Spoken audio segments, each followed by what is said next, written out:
this is how...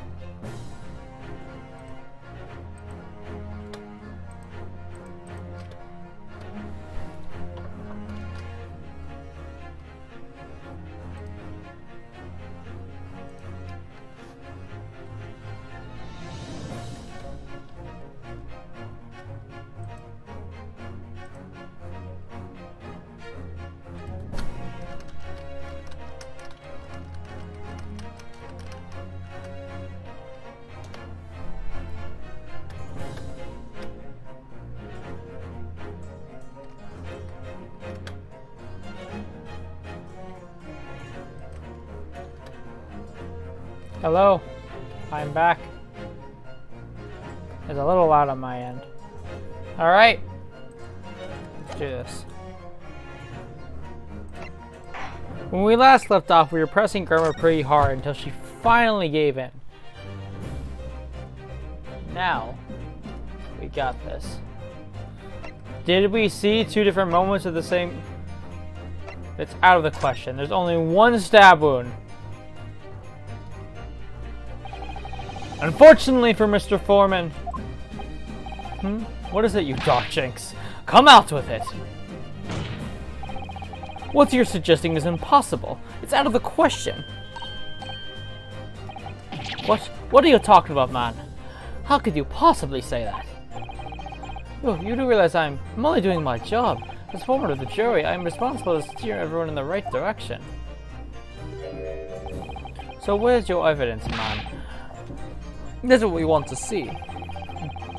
I say that the two witnesses saw two different moments of the same crime. You say it's out of the question, show me proof. Looks like the only way I'm going to convince him is to present him with something he can't dismiss. An autopsy report. As you wish. What? I'll give you the proof. It's out of the question the two witnesses saw two different moments of the same crime, as proven by our autopsy report. Take that! This is the victim's autopsy report. According to what's written here, Mr. Mason was stabbed in the abdomen. Only once. Only once? It's quite simple. The victim was stabbed precisely one time. Which means the witnesses can't possibly have seen it happen two different times. Good. Alright. I concede defeat.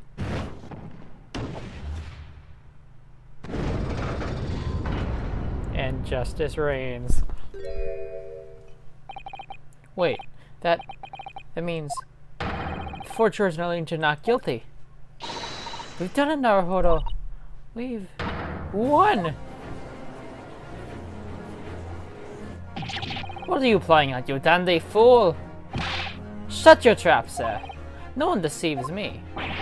But we had consensus. Why I said shut your trap? I rely when I see one, and if the chap ever dares to cross the threshold of my shop, I'll take this razor-sharp blade and shave every last hair off his head. Please tell me he's a barber. He's not a barber, man. Barbers don't carry knives. Well, in quite a remarkable turn of events, the defense examination has flipped the balance of the scales of justice. Jurors now stand at 2 for guilty and 4 for not guilty. Accordingly, there is no longer a large enough majority among the jury to educate, and the trial must continue. I've given up on voices, apparently. I hereby ask the defense, prosecution, and witnesses to return to their places. I call upon all of you to continue to pursue the truth. Pursue the truth.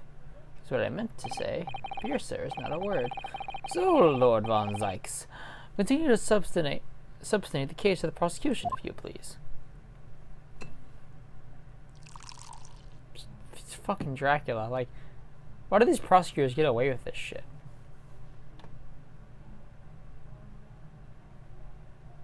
I gotta close that window. Apparently there's a sports game on today.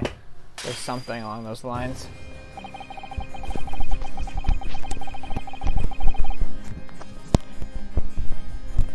I'll get to you in a second.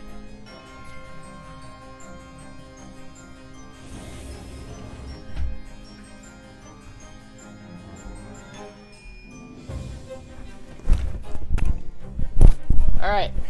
Having savored the rich aroma Having savored the rich aroma of calming contents of this hallowed chalice, it may seem crass to crush it to dust. Pray forgive the discourtesy. Lord Sykes. Is it cold in here, or is it just me? There's an antique tome, no doubt says. The prosecution may not speak during the summonation examination, so I honor the deathly silence and listen to the charade. Charade. It seems I overestimated the intelligence of the jury. Well, no matter. There was nothing hard to prove as self-evident truth, it would seem. No, and why else will we grace the courtroom with our presence after all? So, let us proceed to the next round of battle. Oh, he's got to escape. I didn't realize that. You didn't know you followed me, Sudsy. How interesting. Bring forth the witnesses once more. I got this new light. It's great. It's supposed to like connect me to people back home, and it's not. Witnesses! I trust you heard the summonation examination we have just had to endure. Yes, sir. That I did, sir. Of course I heard it.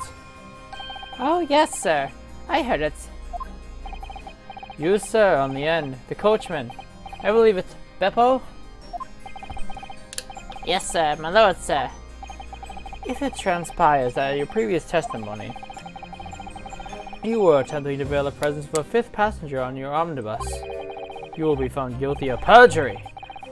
You are advised to bear that in mind, sir. Oh mio Dio. Oh mio Dio? What does that mean? Now then, witnesses, I hereby call upon you to testify before the court again. You will explain the various misgivings brought to our attention by the defense examination examination.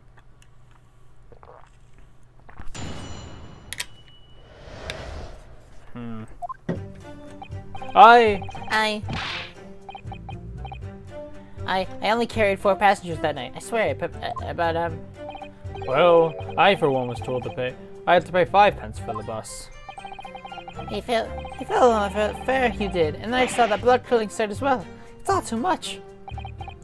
I tell you, I saw McGill stabbing that man. Everything I said before stands. Oh yes, he stabbed him. Yes, he did. I think so. Yes. Well, see, now this seems a lot less confident.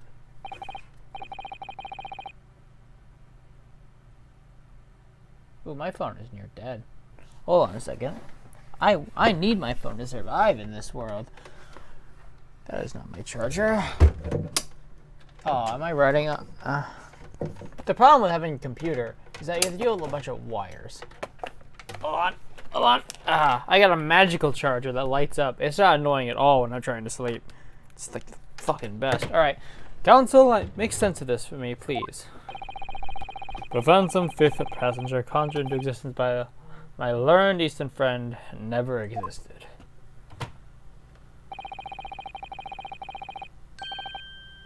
Hold on. This may be important to my college. Hold on a second.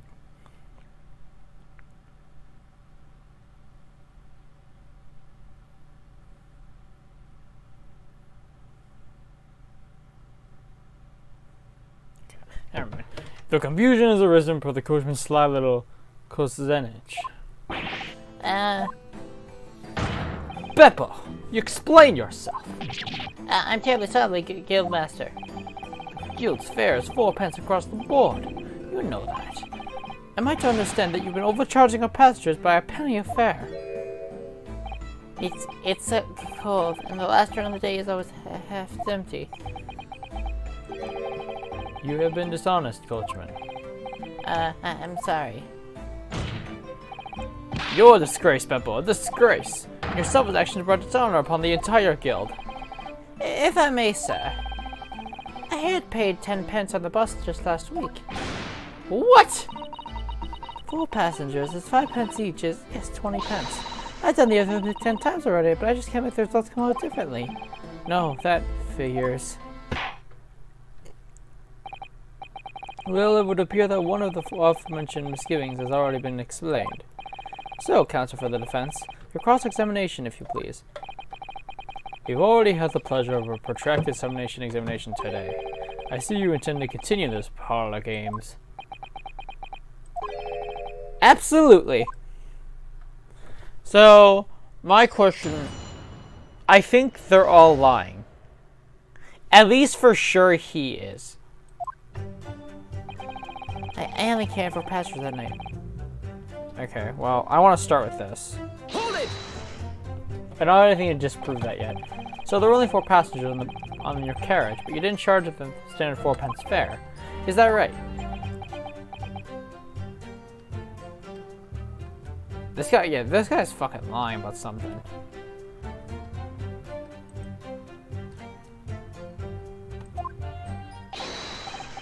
It's about possible to make the last run of the day pay.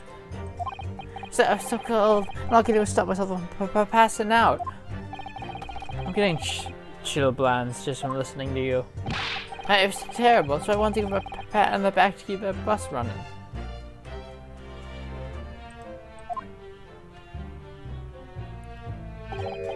Doesn't the coachman deserve an extra penny per passenger?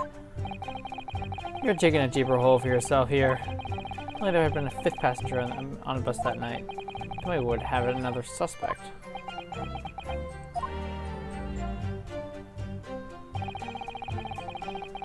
Well, I for one was willing to pay 5 pence for the bus. Let's see this. Does that mean everyone on board that night paid 5 pence instead of 4? Well, I paid 5 pence too, sir.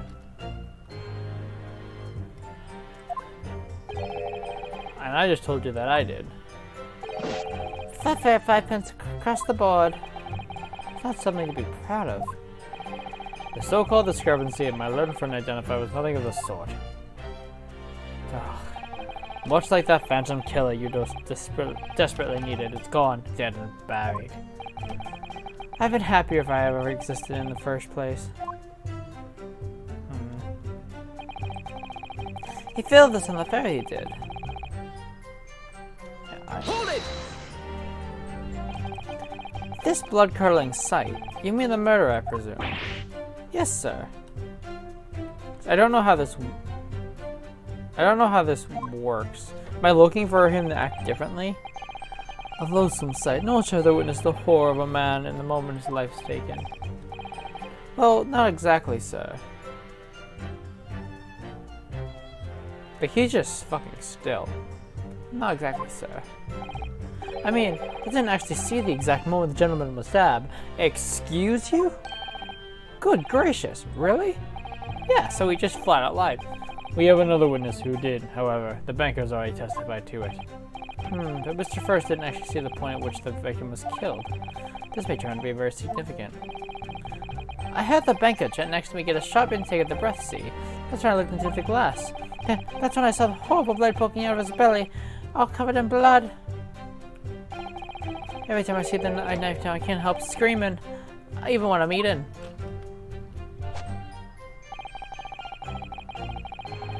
Okay.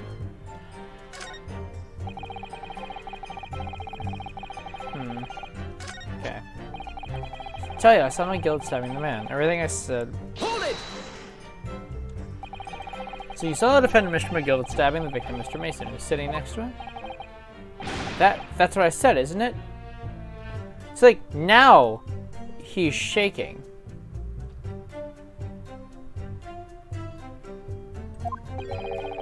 It's bothering me before this was. For just a brief moment, he hesitated before answering the question. Anyway, there was only 2 of them inside the carriage, wasn't there? There's been much talk of a 5th passenger, but as of yet, zero evidence. And what are we wasting all this time for, eh? It's black and white. The man's guilty. Something about Mr. Fairplay's testimony just jars with me. Wish I could work out what it was.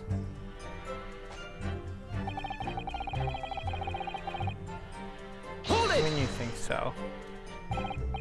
Earlier, you testified the moment you saw the defendant allegedly stab the victim, didn't you? Oh, yes, that's right.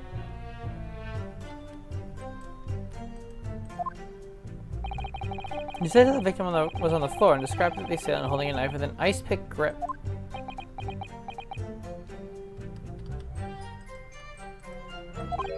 I suppose. I might have, you know, yes.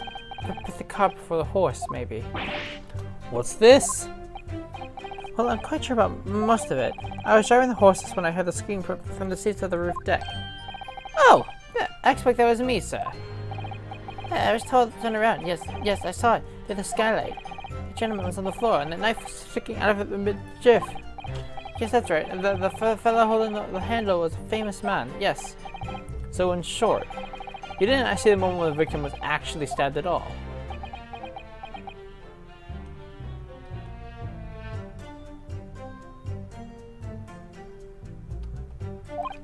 I really thought I did, but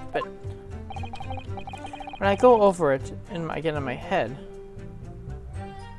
you know, I suppose I didn't actually see the precise moment of the stabbing. Ruth! Yeah, there we go. Excuse me. Excuse me a second. Do you have something you want to say about that, Mr. Fairplay? Now you listen to me. I know what you're thinking. You didn't see the exact moment the fellow was stabbed. What are the chances of that? Eh? Are you asking me or telling me? He's getting flustered. I'd be able to extract some new information from him if I answered him cleverly. Could I just happen to see the exact moment of the crime? No chance. Well, it's just a little hard to believe, certainly. Unless you spend your time peeping through the skylight at the top of an omnibus, that is. Peeping? I'm a Spectral City banker, I'll have you know. And I know what I saw. I remember it clear as a Ballarat day. It was a grim scene, I don't mind telling you. Thank you, Mr. Fairplay. Oh, you'd be everything a little hard on the collar there, my lord. I would ask you to supplement your testimony with a clear statement about exactly what you saw. Okay, now I know when that happens, it's obvious. I don't have to keep checking. Oh, I can do that all right. I'll tell you how grim it was. Do you think I'd forget the sight of the blood-soaked hands after the butcher stabbed them in? Hands-a? Hands-a. You've dug your own grave. Objection! Objection. Blood-soaked hands, you say? Well, I admit that soaked may be laying a little bit thick, but anyway, there was definitely blood all over them. Both of them were covered in it. Well, I'm very sorry to disagree, Mr. Fairplay, but that's more than a little peculiar. What? Here are the gloves worn by the defendant, Mr. McGillen, on the night in question. Oh, yes, right. And there certainly does appear to be a sizable dark-colored stain there. But, as I'm sure you can clearly see, it's only on the right-hand glove. Arrgh! In short, Mr. Fairplay, your testimony is inconsistent. Yuck! But, no, that can't be right. So you're the liar. So you're the liar here then. Yeah. That's right. You were clear about it. You said, ugh, it was in both hands. Grr. Mr. Fairplay, if your style last name was a lie, cause your entire testimony into question. You say you saw them when the victim stabbed. But is that really the truth? Well, Objection! It was a simple mistake. You can't justify accusing this man of lying. Yes, it was in both hands. There was only one, but the fact remains. The victim's blood was on the accused. Objection! No, Mr. Fairplay categorically stated that he saw blood all over both hands, which means there was a strong possibility that this witness was deliberately trying to mislead the court. Grr. Why? I'm a city banker, for pity's sake. My word should be, well, the gold standard. Really? That's the best. Why make it chicken? I'm a gentleman, not some gutty snip. I'm sending members of society to provocate. Claiming she has no reason to lie. But there is a reason. I discovered this first thing. That's really the case. Mr. Narapoto, if we had some evidence to explain why Mr. Fairplay may be lying, you could turn the tide in this trial completely. Oh, but I do. Yeah, I have the evidence. I looked it over 2 hours ago. My lord. Yes, counsel. The defense is ready to present evidence. By Jove, are you sure? Yes, evidence that will clearly demonstrate why Mr. Fairplay has a reason to lie in his testimony. Grr. Very well. I hereby call the defense to present its evidence. Evidence that demonstrates the motive for the witness' alleged deception of the court. The debtor's ledger. Take that! This is a list of debtors who owe money to Mr. McGilded. Yes, it's a list of innocent victims, crippled by the accused extortion. The point is, among the names of these debtors is your name, Mr. Bruce Fairplay. What? Mr. Fairplay, are you currently indebted financially to the accused? Oh, no, well, it's barely worthy being called a debt. According to this ledger, you owe 20 guineas. Not an inconsiderable amount of money, wouldn't you say? Ugh. Well, what of it? Let's suppose Mr. McGilded were to be found guilty of murder. What would become of your debt in that case? These documents state that a loan agreement is forged between two individual parties. Therefore, will the creditor, the defendant here, be sentenced to a capital punishment? All outstanding debts owed to him would be annulled. They would cease to exist. Cease to exist? Mr. Fairplay, is it not the case that you claimed in your testimony to have seen something you never in fact saw, in the deepest attempt to annul your debt of 20 guineas to the defendant? Okay, I need to know. How much... Okay. 20 guineas to US dollars.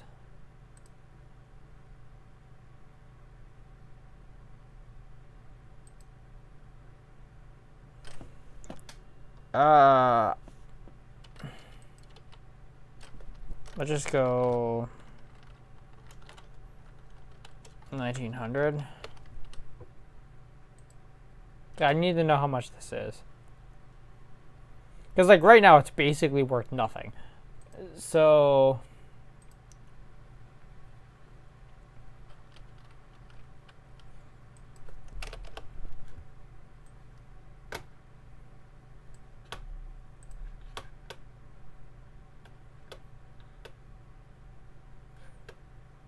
you guys keep blinking. Oh, well, it's not the right one. Let me just switch this.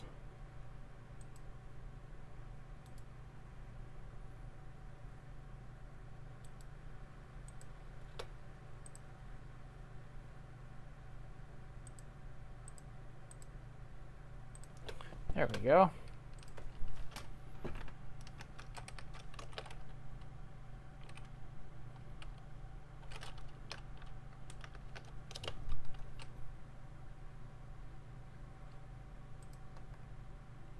Well, okay, well, what the fuck's a shilling?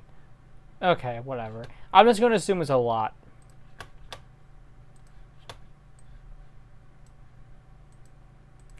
Good. I really doubt this guy was about to kill this guy for, like, literally $2. Order. Mr. Bruce Fairplay. Yes, my lord. Let me ask you again. And be aware that your answer may have most serious implications upon your future, sir. Grr. Did you or did you not see the precise moment in time at which the defendant was alleged to have thrust the knife into the victim?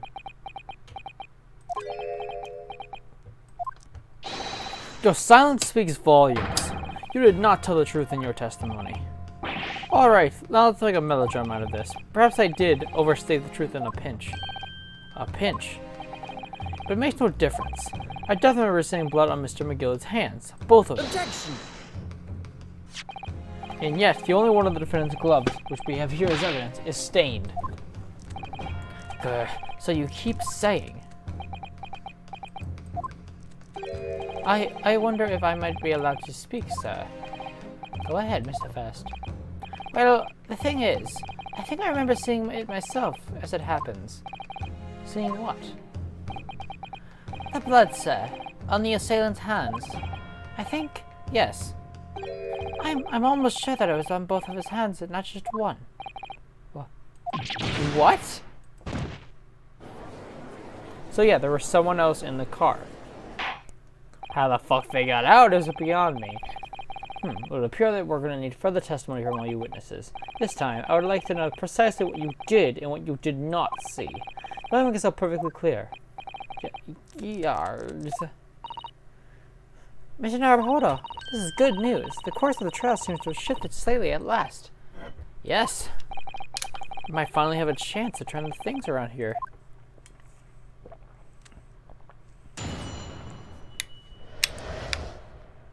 The witnesses really saw. There was blood on both hands of the assailant. I sincerely and distinctly remember that.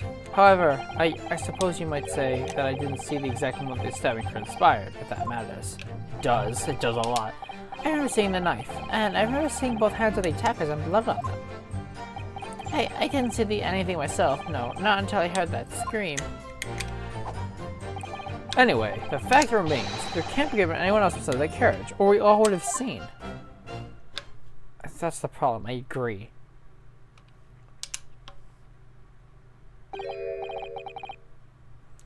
Well, lo and behold, in truth the fact, not one of you witnessed at the crucial moment the crime was perpetrated. I apologize, my lord, but honestly, there was no one else inside that carriage, and the man's hand was covered in blood. That much incriminating evidence is tantamount to saying what the man saw do it. That's not really what testimony is about. Let us examine the interior of the omnibus once more. The victim's fresh blood is clearly visible on the seat, corroborating the witnesses' accounts. In other words, there is no substantial nor significant change in the facts of the case. Very well. Your cross-examination, please, counsel. Yes, my lord. Alright. What is this really saw? I don't see any discrepancies here. Let's say I didn't see the exact ones. It does matter.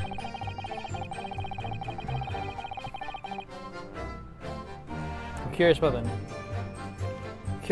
knife. You definitely saw that too. Blood on both hands. Yes, sir. I mean, I know what you're going to say. What are the mistakes have any signs of blood on it? That's right. The thing is, as far as I remember, sir, that when I looked down, I saw Mr. McGill sitting beside the other fellow. I don't believe he was wearing any gloves, sir.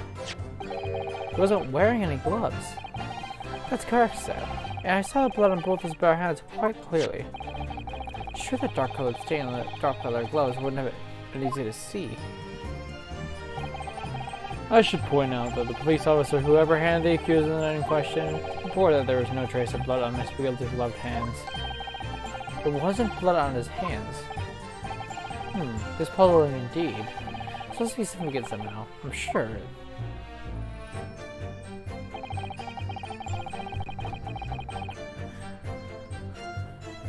But what did? You didn't see anything. Oh, yes, sir. That is to say, no, sir, I didn't. Yes, sorry what I said before, sir. Yes, sorry, sir, yes. It was very wrong of me to make up stories and say I saw him stab a man. Would you agree, sir? I know what you're insinuating, but I certainly wasn't making up stories. Still, to say you saw nothing isn't right either, is it? No, sir. I saw nothing at all. Mr. Beppo, you were driving your horses. At the very least, you must have enjoyed a good view of the London streets, no?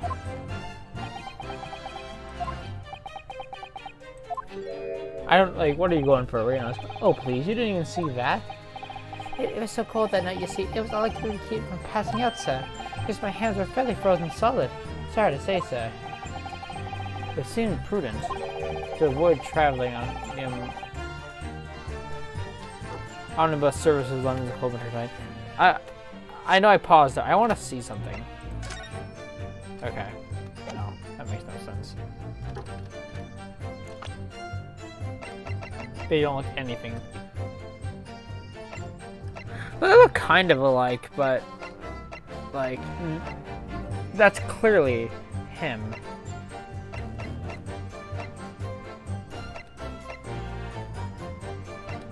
There's no mistaking it.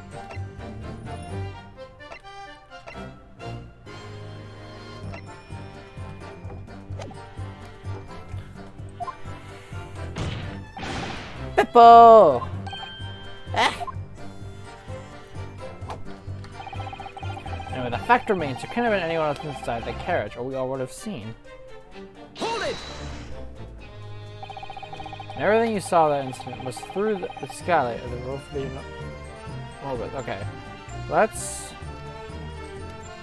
examine this again. Fuck.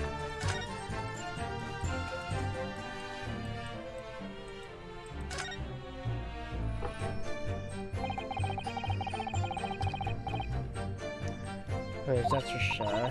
Yeah.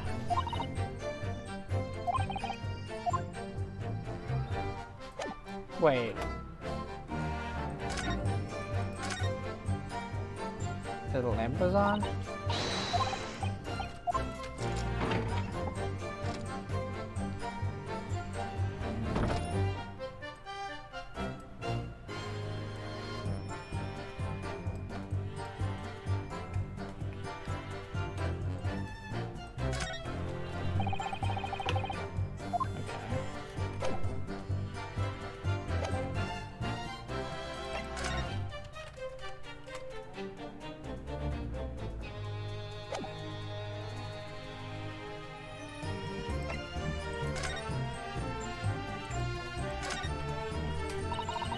Top part of the sheath, isn't it? Yeah. Are you alright, Mr. Murahodo? Hmm? Oh, sorry, yes. I just don't really like blades. Oh. I don't think the words are made with a large katana slung over his waist. It's not a blade, it's Cosmo's soul. Anyway, there's no sense in delaying it. Let's see what the blade looks like. Oh. Ugh, that looks like a lot of blood. Surely is. The victims. An Englishman's blood looks a lot like Japanese man's blood. I think it wouldn't. Sorry, just thought you only arrived here in Great Britain. I was expecting it to be green. Or maybe just tea. Yes, I do understand. They do like their tea.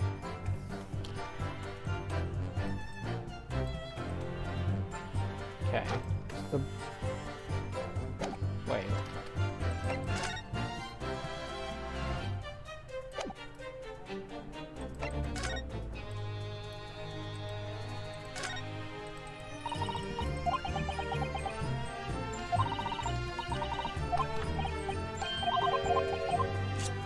Okay, so I wonder if no, fuck. Because the sheath's not in the picture. That's what's getting me here. Like, there must be something significant. Okay, well, I can't see anything in there. There must be something significant about this blade if they're not letting me unsheath it. What about that ornate design? I can't tell.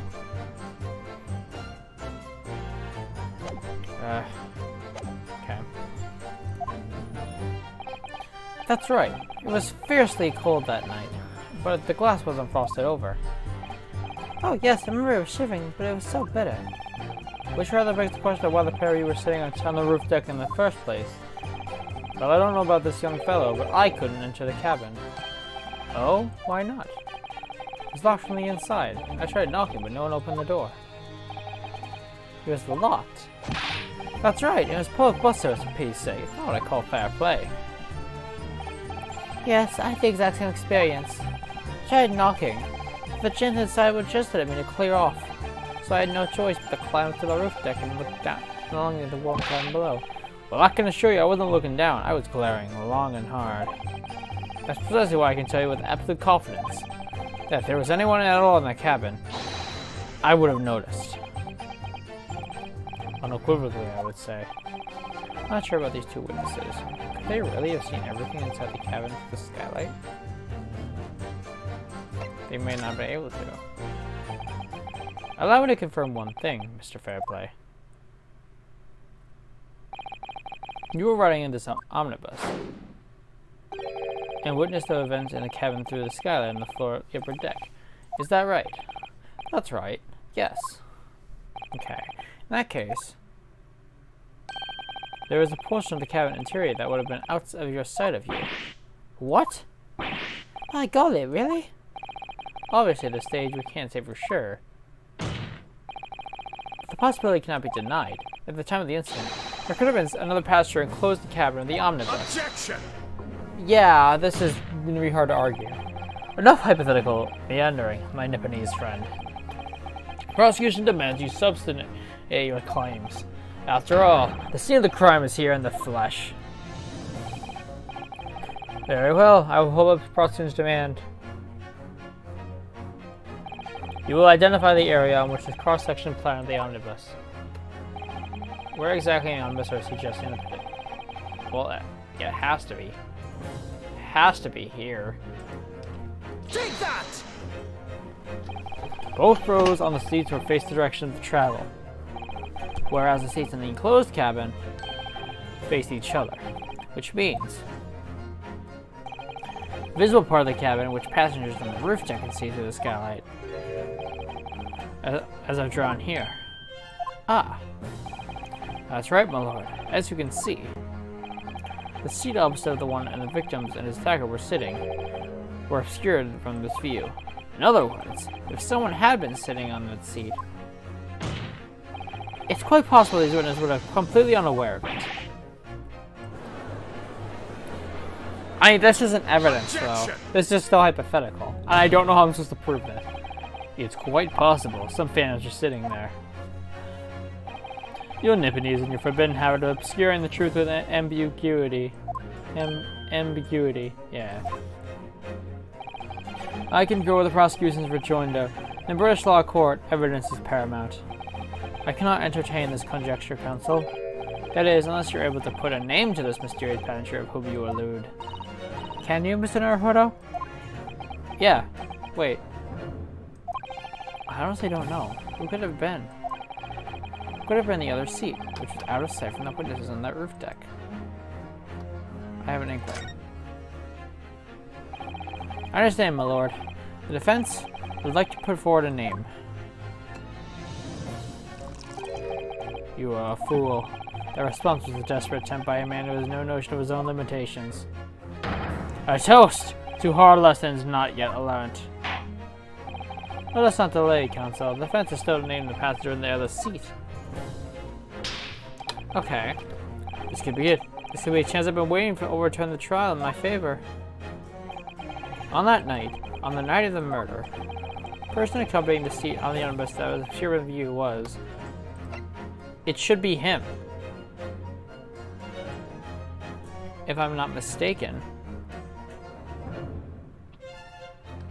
No one else makes any sense.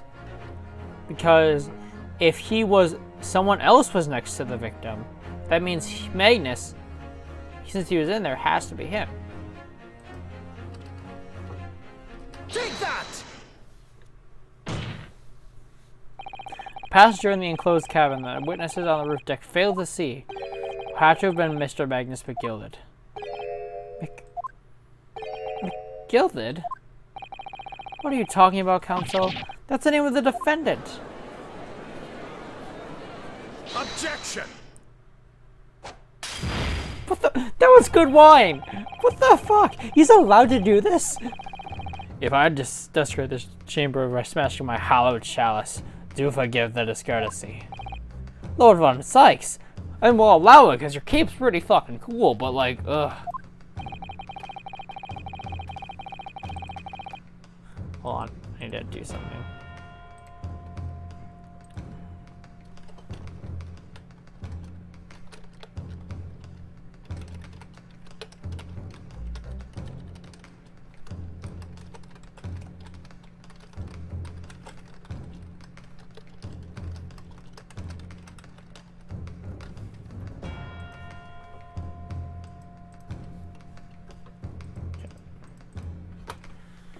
People of those tiny island nations are in the Far East have been learning and culture on their own. But I see the use of the term ill-advised. Yeah, I have a problem here. I do agree with my assertion because I think my defendant's not guilty. But I don't know how to prove this. What are you trying to say? Let me explain in terms that even a student of the artless backwater such as yourself may understand. The bloody scene unfolded. The victim and his assailant were sitting side by side. Multiple witnesses have attested to the fact. The very premise of which this case is built. Objection! And I don't disagree. That premise may be wrong. What? The victim was really sitting beside Mr. McGilden. It creates an inconsistency that can't be reconciled in any way. But inconsistent, counsel. The defendant's gloves, my lord. Both witnesses made the same testimony. They claim that there was blood on both hands of the person sitting next to the victim. Objection!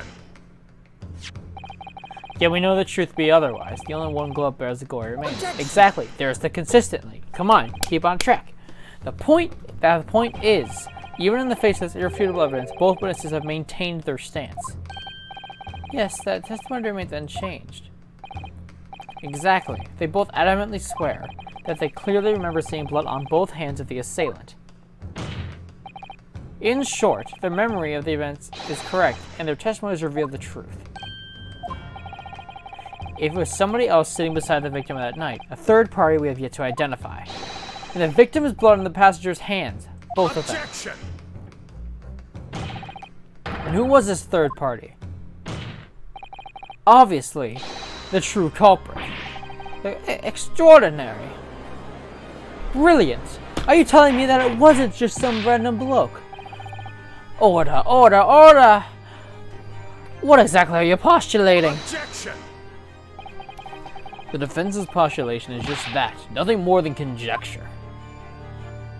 The witnesses have clearly stated that they saw the accused. Did they say that? But when they elaborating on this testimony, Mr. Partway said the two of them were wearing hats, and I couldn't exactly make out their faces. Yes. The tops of their heads were obscured by the roof, and I could see the rest of them, though. Yes, that's right. Both gentlemen most certainly had it. Hatters do tend to notice such things, sir. And what particular style of hat do these gentlemen sport, Mr. First? I'm afraid I don't remember. And you call yourself a hatter? But you cannot remember certain hats. The style of the hat makes no difference. There was no third party in the cabin. How can you be sure? Because if there had been, the accused, Mr. McGilder, would undoubtedly have offered to dispose of the fact. Unless, that is, you propose an even more preposterous explanation. That accused failed to even notice the presence of a true culprit in the very cabin in which he traveled. I am going to. Because he was drugged. Because I got... He's right. There was another person traveling in the enclosed cabin of the omnibus. It's inconceivable that Mr. McGilder would have been unaware of it. He said so himself. Order! There's clearly a simple solution to this problem.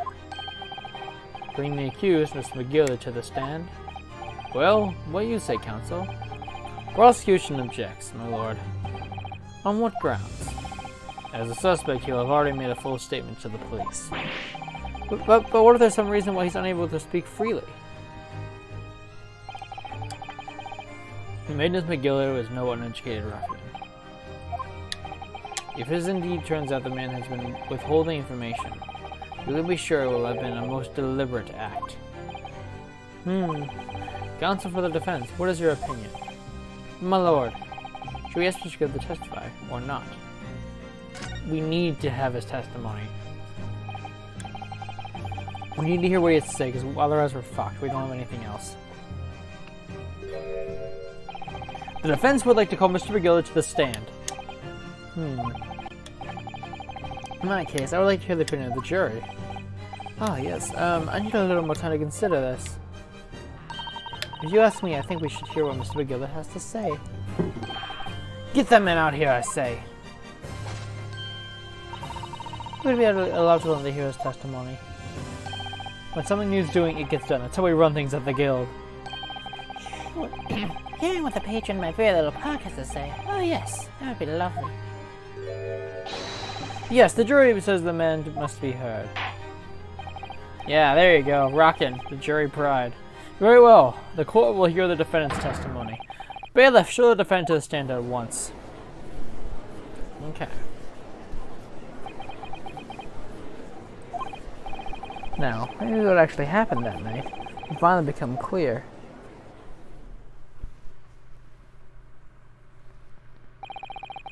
Let's proceed be resumed. Mr. McGilded, have you been listening to the discourse of the day? To be sure I have, my lord. There are two matters of which the quorum desires to hear from you. The first is whether or not there was a third party with you in the omnibus cabinet as proposed by the defense. And the second is that if such person was indeed present, why did you conceal that fact from the police? Begad, no. It does not my nature to hide anything at all. Just answer the questions, please. The truth of the matter is, I've been desperate about this all along. Do I tell you all, or do I keep my mouth shut? Tell us what Mr. McGilded. The fine fellow represented me is absolutely right. In that carriage on the night with myself and another man, there was another passenger. It's true. Aye, it was me who helped her to get away after it all happened. What? What? Excuse me? You. What? What? You're an accomplice? I mean, my only job was to get you away with murder. No, Magnus McGilded. That convenient excuse can't save you now. I'm truly sorry, so I am, Lord von Zykes. I'm sure you'll be wanting to know why I had nothing when I was taken by the police. I do be having a very good reason, I assure you. Which was? Well, the little child was just in the wrong place at the wrong time. Not in any way involved, you see. What? If the police had known that the weak woman was there, they'd have assumed she'd done it. And they have hauled her off into this here courtroom, just like myself. I was only trying to spare that. Young hearts and young minds are as easily damaged, my lord. Wait, if it's a young girl, that doesn't make any sense. Yeah, who is this young child of whom you speak? That? I don't know. You don't know? Aye, well, the wee thing just happened to be in the carriage of the night. I never saw her before or since. Objection! Yeah, I also call bullshit on this. We have absolutely no reason to believe this man. Prosecution calls for the witness' statement to be disregarded by the court. You know, I wouldn't be surprised. If the urchin isn't here in this courtroom as we speak, listen to the proceedings. What?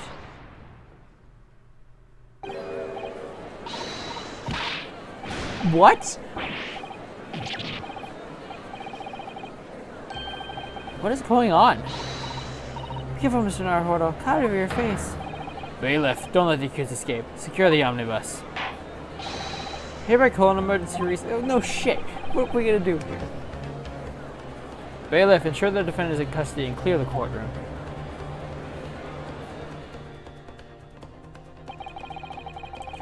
We hurriedly removed the smoke-filled courtroom by the bailiff.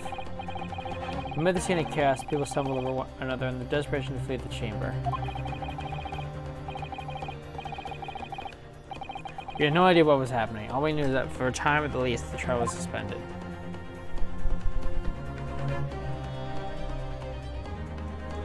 What the fuck just happened? A smoke bomb? Were those even a thing?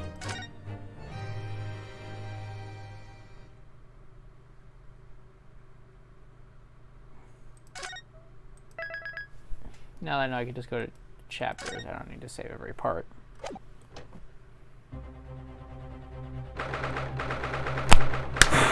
Okay.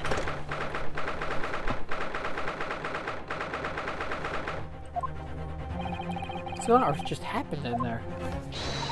Mr. Naruto, I managed to find out what happened. Please tell me. I was told that it was an advanced form of smoke grenade. Several explosive device that releases smoke. A smoke grenade? It sounds like something ninjas use. Make sure everything is safe now. I think the trial will start before long. But who would have done something like that? Police managed to catch someone who was trying to flee the courtroom, apparently. Flee the courtroom? Why? Well, it's a young girl around 15, I hear. A young girl, then, could it be the other passion Mr. McGill was just talking about? My thoughts exactly. He wasn't lying.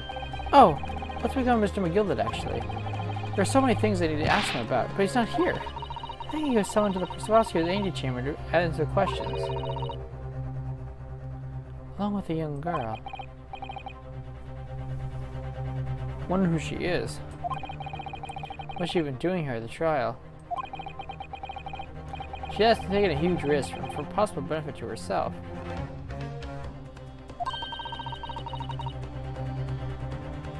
There's another matter that's troubling me. What's that?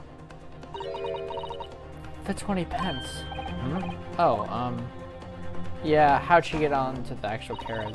According to the coachman, Mr. Beppo, he charged 4 passengers 5 pence apiece. We took 4 passengers that night, and a fare of 5 pence each. That comes to a total of 20 pence exactly. But now it seems there was in fact 5 passengers, which means the figures don't seem to add up again. Shimi's right. That's strange. Oh, shit. Oh, never mind. Sorry, I was looking at something else.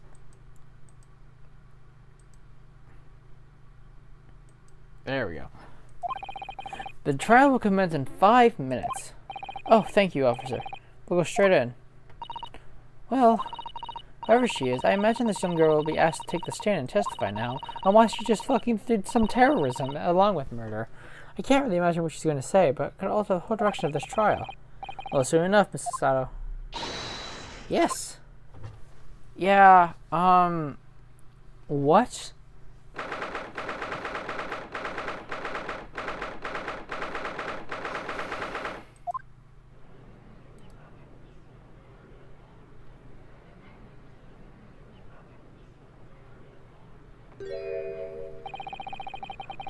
There's a young girl next to Mr. McGilded. Look, she must have been the one who caused the disturbance here before. Yeah, she just has casual smoke grenades. Well, after that eventful recess, the court will now resume the trial of Mr. Magnus McGilded. Now then, Lord Von Sykes. My lord. I believe you have established the cause of the smoke in which veiled proceedings earlier. It would seem an advanced form of smoke grenade of the sort typically employed by the army. Good gracious, the army? What in the devil's name? It was a most elaborate attempt by the young girl to cloak her escape from the public gallery, but she was caught. And now she occupies a stand. Your name, girl?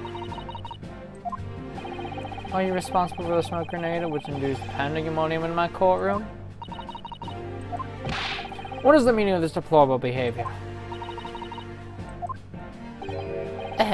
If I may, my lord. Yes, Mr. McGill. Yes, Mr. McGill. No, I want to think of a voice for the judge who's going to be a recurring character. Yes, Mr. McGill. I think perhaps I gotta explain here. Why is it that you know we last year was in here in the first place, and why she tried to bolt like that? It was all tied with the events out of that night, so it is. Very well, Mr. McGilded. Give your testimony. You'll explain to the court exactly how this young woman is involved with the case. What had happened that night? It's not like a defense lawyer needs to add information or anything.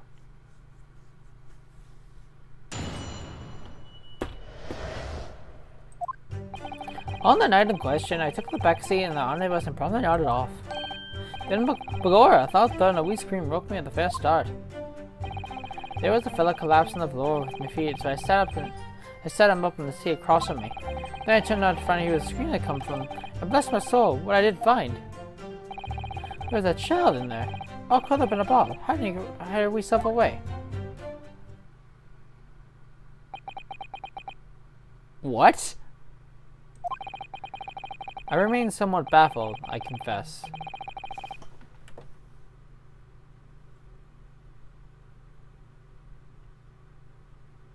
Okay. I remain somewhat baffled, I confess. But what I gather on the question, this young girl was indeed riding in the omnibus, is that correct? Just exactly as the defense counsel said. This last was the 5th passenger, my lord.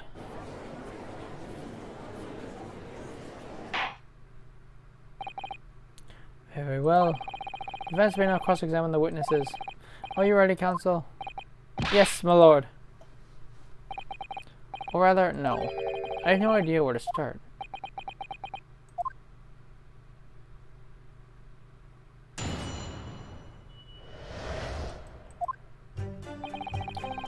Unrelated question. Who's vaccine?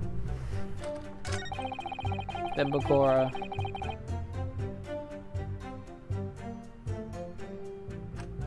Hold it!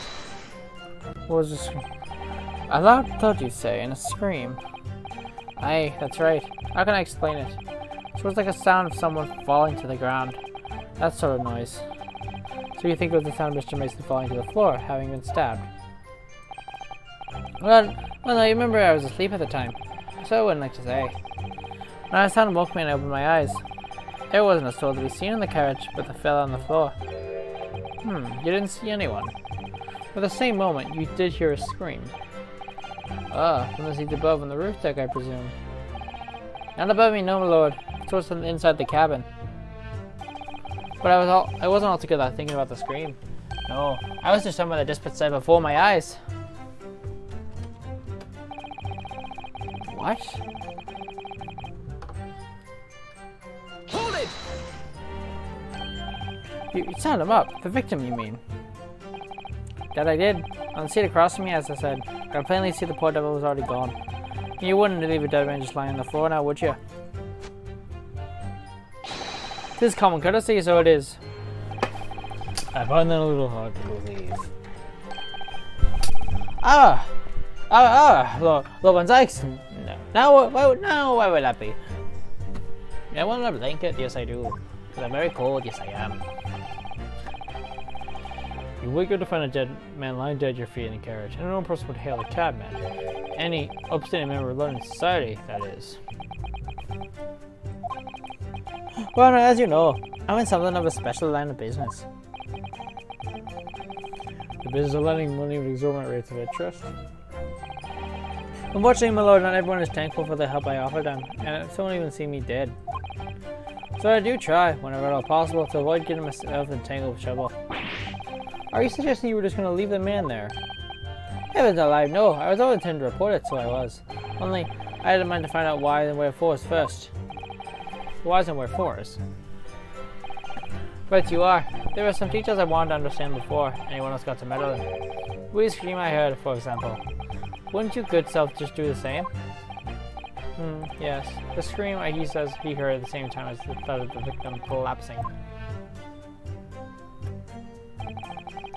Then I attempted to find out where the scream had come from, and bless my soul, where did I find? Ow, wait.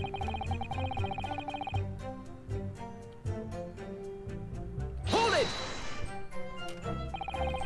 Since you're hiding yourself. Aye, that's right. It was hard to see in the dim lamplight, but she was all curled up in a wee ball, and then our eyes met. Well, we hardly even stopped beating in my chest. You're really overacting this. Still in all, I pulled her out from under and set her on the seat opposite so I could have a wee chin wag with her. Seat opposite? That's right, just next to the dead gentleman there.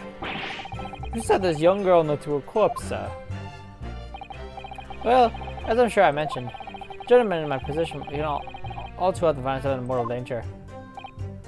So, I needed to find out just who this urchin was, you see. While I was in the middle of talking with her, I heard another scream, a fellow's voice this time. Presumably the scream that was Mr. First, who was sitting on the roof deck seats. Right you are, I would say, sir. Looking down through the skylight, you must have seen this young girl and gentleman with the knife in his belly. In other words, the previous witness did not in fact see you at all, Mr. McGilded. And what they believed to be yourself and the victim was in fact this girl and the late Mr. Mason? Aye, my lord. I was, as I think everyone understands now, sat at the back of the carriage out of sight.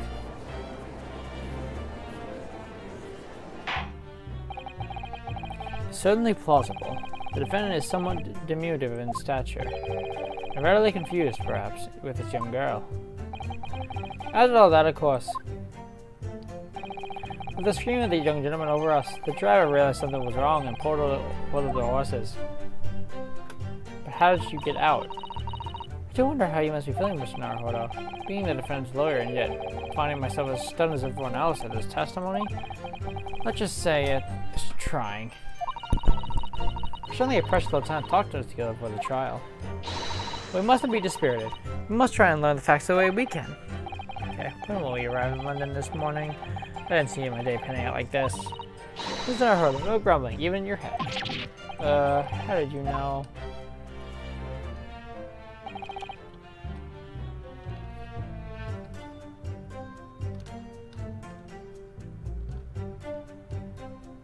Hold it! I don't see anything necessarily wrong with this testimony.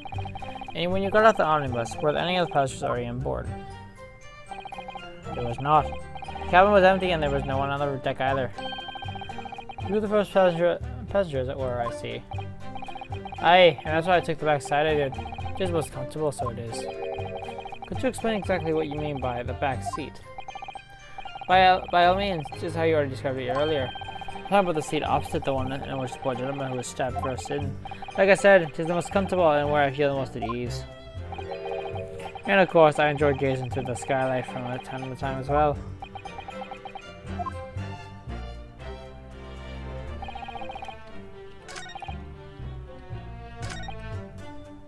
Hold it! I'm afraid I don't understand. I'm sure you to the core that there was no one else in the carriage except you and yourself and the victim. You yourself and the victim. So it did, sir, so it did. As far as I can see, that is. What do you mean by that? Well, no, it's just a queer thing. The wee scream I heard as I woke up came from, well, you'll excuse the vulgar expression, under me backside. Good gracious. Under your backside? And when I lifted the seat on which I'd been sitting, I found there was a wee cubbyhole there for storage. Mr. Naruto, we can examine the omnibus, remember? What about submitted evidence? Okay.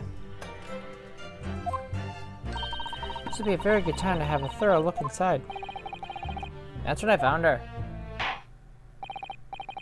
Thank you. I have heard enough. The events as explained are clear in my mind. However, at least one conundrum remains. Who is the girl? Her name is General Lestrade, my lord. General Lestrade. Journalist trade. Journalist trade. Journalist trade. She's a chancer. Runs across among large crowds, relieving people of their purses. What's commonly called a pickpocket.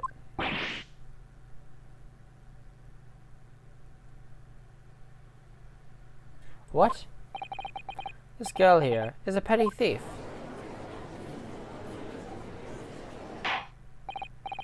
Order, order! Is this true, Miss Lestrade? Miss Lestrade, you answer the question. I'll tell you, what does it mean? You're not gonna charge her with assault? Ah! Guards, really, like... What kind of pickpocket has a fucking smoke grenade launcher? The girl, she's gone. Open your eyes.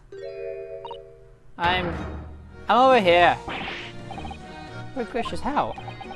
What was the point in that little sidestep? I know what you're all thinking. All girls are the same. Just a little dipper, you say. Slipped up and got caught on the job. She got herself backed into a corner, so she knifed the gent. Go on. That's what in your head, ain't it? No, not at all. This is a court of law. We're here to determine the truth, not cast.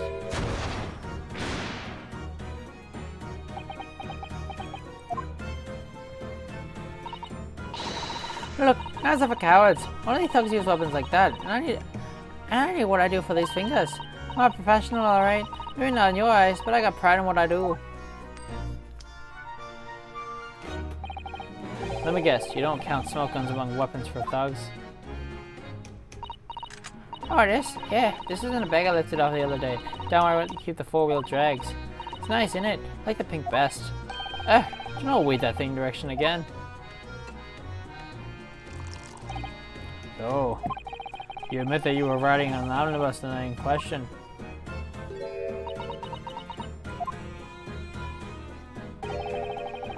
She's alright, lass. You can tell him the truth now. Alright, yeah. It was just like the Irishman said. Court accepts this girl, Miss General Lestrade, as a valid significant witness in this case. But go on, young lady. You will now hear your testimony, if you please. You will tell the court exactly what happened in the omnibus in the night in question.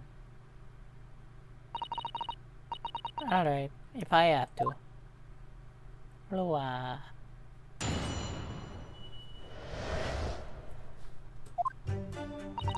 So I snuck inside the cabin.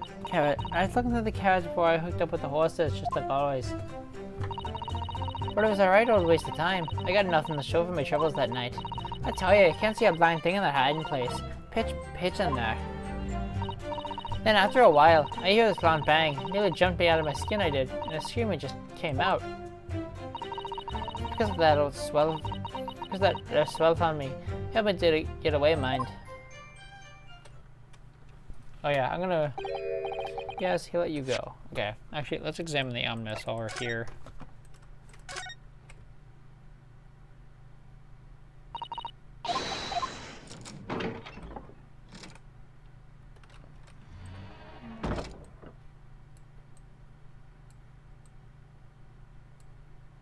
How did I never see this before? She has a handle, it seems.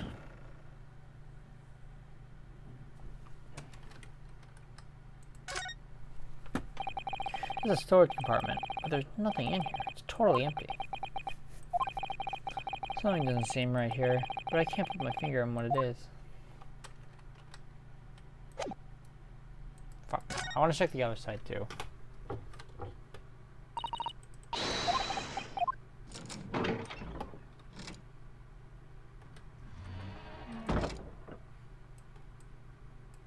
Interesting. This side has it.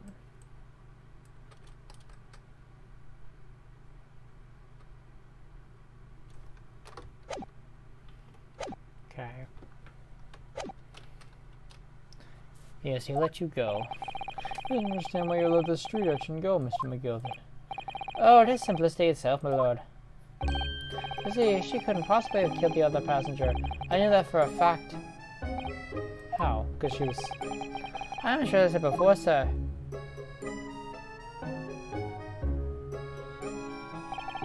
I was sitting on the top of the place where she was hiding herself. I think the demonstration was called for. This is where I sat that night, and the cubby hole of which you have spoken is underneath the seat, I presume.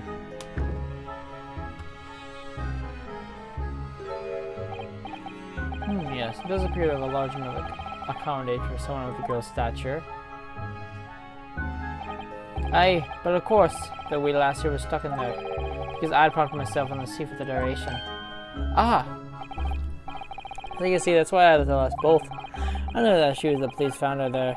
They automatically assumed she'd done it. I couldn't live with myself knowing if a young girl life was ruined now, but all the time I knew she was innocent. Even though you must have realized your action would result in your innocence being called into question. Not at all, my lord. Not at all. I knew in my own heart that I was innocent. So I thought it was worth taking a punt at my own good name for the sake of the less fortunate lass. My goodness. What a perfect gentleman. My lord. This fine example of a man. He cannot possibly be guilty of a heinous crime like this. I'm ashamed of myself for ever doubting you, sir.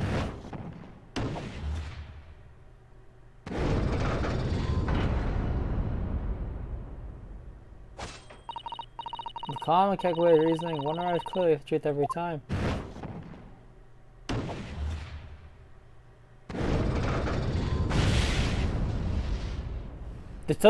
There's one problem here. Saint alive!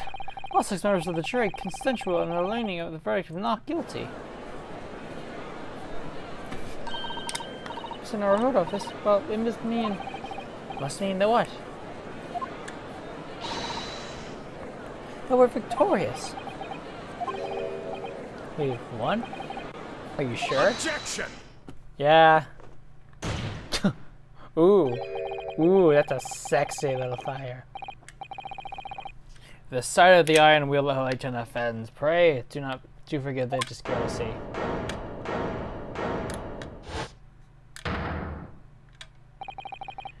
This really is a consummate example of the one monumental flaw in the British judicial practices.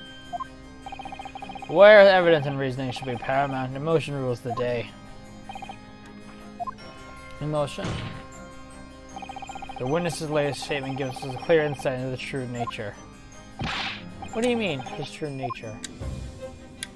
Do you really think of Scotland Yard would make such a glaring omission?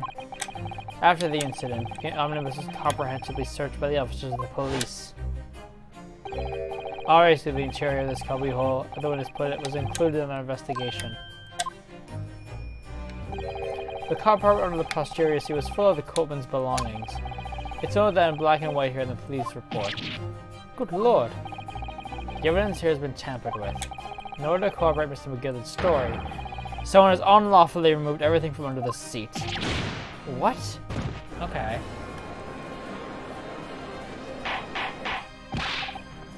Order, order! How could the devious contrivance possibly have been affected, counsel? Naturally, we must acknowledge the deficiencies of the constabulary in allowing this to have happened. However, I assure you, when the omnibus was wheeled into the courtroom this morning, the compartment under the seat was not empty. Well, my Nipponese friend. Me?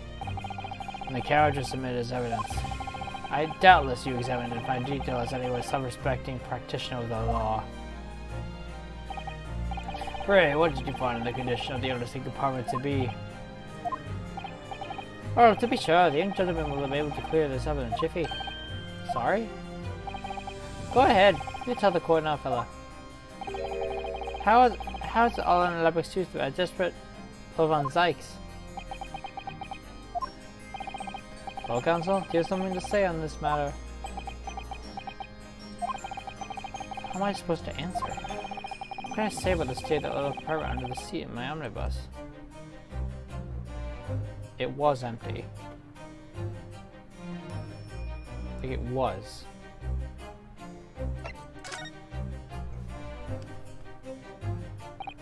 Yes, I am fairly sure it was empty. If I'm honest, memories all about this a little hazy. As I suspected. Seems, my lord, that this eastern initiate has the scribbles of a by-street wine merchant.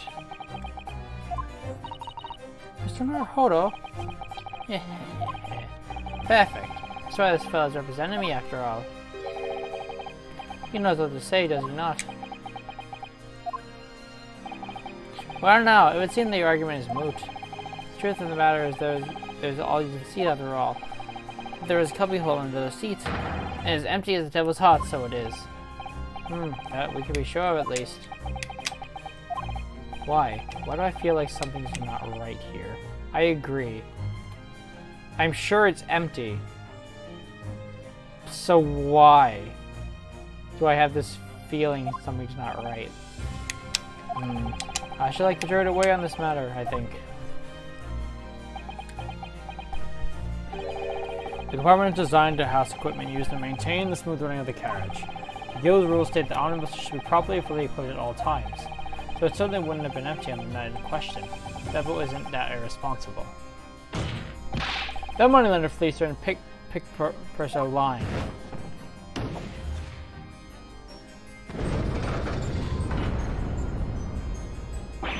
I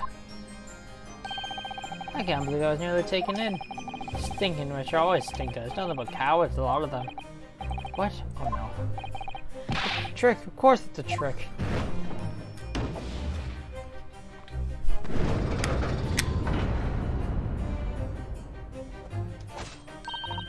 Quite so. I must concur here.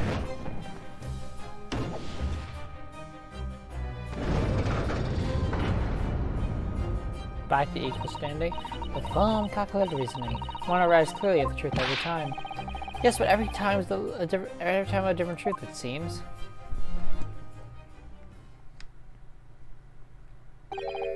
My lord, I humbly exhibit this guild of justice. Clearly, a verdict of not guilty at this time would be wholly inappropriate. Thank you, counsel. Before we proceed any further, there is a matter of the outstanding cross-examination. Counsel for the defense, begin your questioning of the witness, please. Yes, my lord. What just happened? The whole balance of the trial just shifted, almost beyond recognition. The leaper of the ballet is at work, it would seem.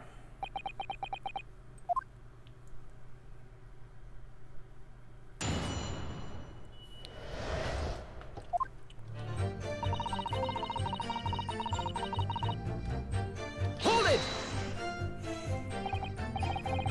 So, you were already in the omnibus before you even set up on its run. Well, yeah, I mean, what's the point of spending the joy to make a few bobs, eh? That's a rum idea, isn't it? Which means there's no point in spending money to make money. That actually makes sense. Counsel, may I remind you that this girl is a petty thief? Can they refrain from entertaining her tenants? Well, that doesn't clear up the mystery of the fares and all. 4 paying passengers with 5 pence apiece, making them 20 to have been testified. One little scapegrace for adding for free. Third talk of the driver, as always, goes to some grub before the class run seat. Well, I slid into the carriage, get myself into the seat. Nice and easy, right? But your hiding place is the storage compartment. Full of equipment for the coach, no?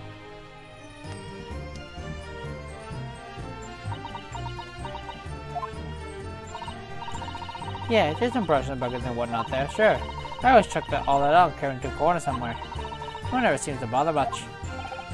And yet, according to the report filed by the police that was first at the scene, the compartment was full of such paraphernalia. Well, I don't know nothing about that. Like I said, I moved all the stuff out so I could hide under the seat. That's all I can tell you. Do you think we should enter that line of inquiry? Continue. Well, it was a right old waste of time. I got up in the show my troubles that night. Hold it! A waste of time? Why do you say that? You know, most nights I'm on my own and the God permit, at least some other time. I beg your pardon? Did you say God permit?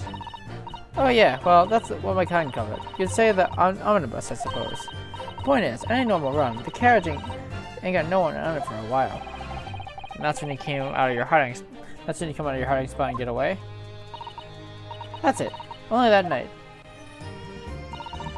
This cove was sad me to see from the start. He didn't budge the whole way, did he? Not 1 inch. I was totally stuck. You mean to tell us you were present in the carriage for the whole duration? You were under the seat the entire time while the events unfolded in the enclosed cabin? Yeah. Right, mister? To be sure. I was as shocked as anyone. You don't expect to lose a cushion when you've been saddled and find a child now, do you? The Mr. Lachey couldn't possibly be the culprit then. I'll tell ya, I can't see a blind thing in that hiding place. It's pitch in there.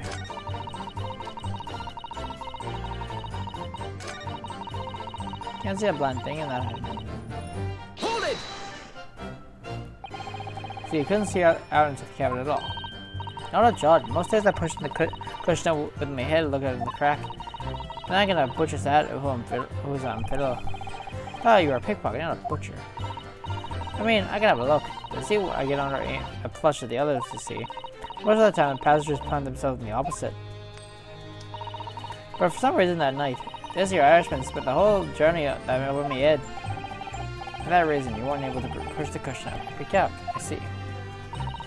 The truth is, I ain't too happy in the small dark places. Feel too much like being thrown in a clink. But it's the only place to hide them garages, so it's Opson's choice. Why doesn't she just keep picking people's pockets and they open them? I'd say there's some reason that she's not letting on, judging from her demeanor. So anyway, I was a bit scared, but I had to just stick it out there. Nothing else for it.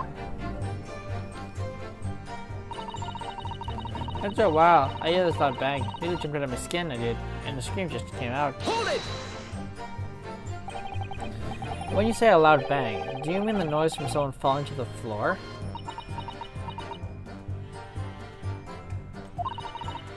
Could have been, suppose. I don't remember so well.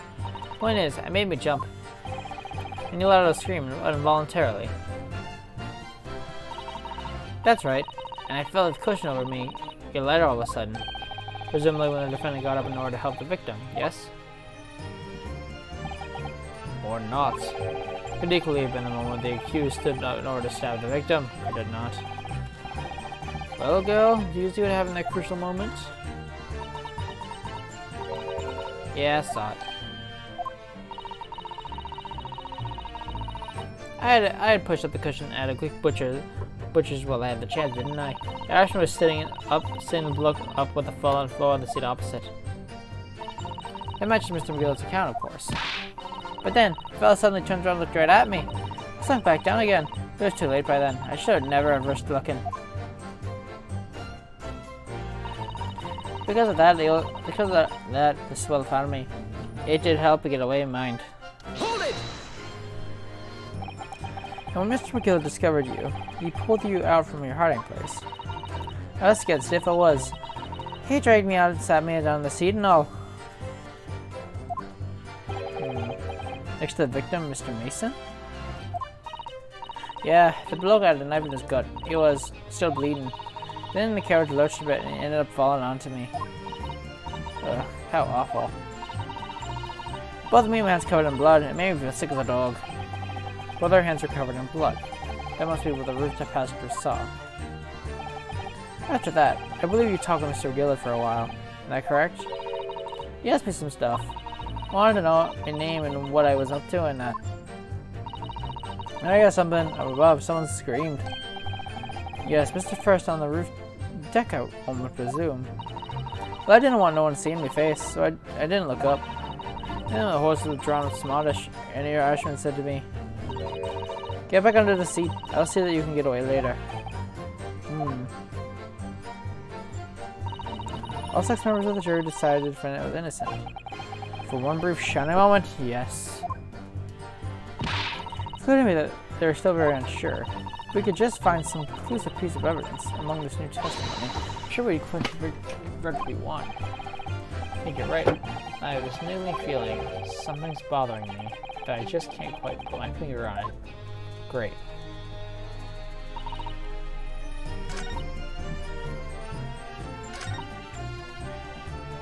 Hold it! Nah, fuck, that's what I meant to do.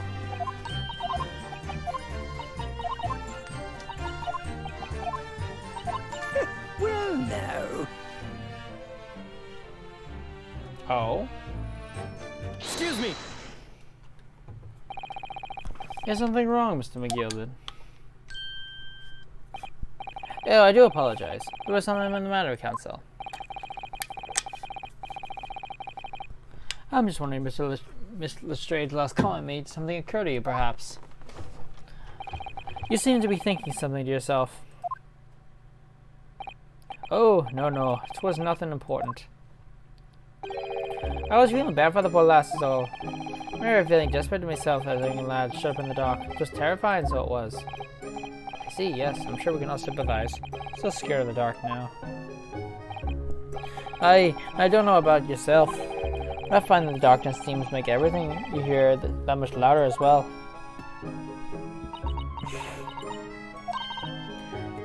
Yeah. I suppose it does, maybe.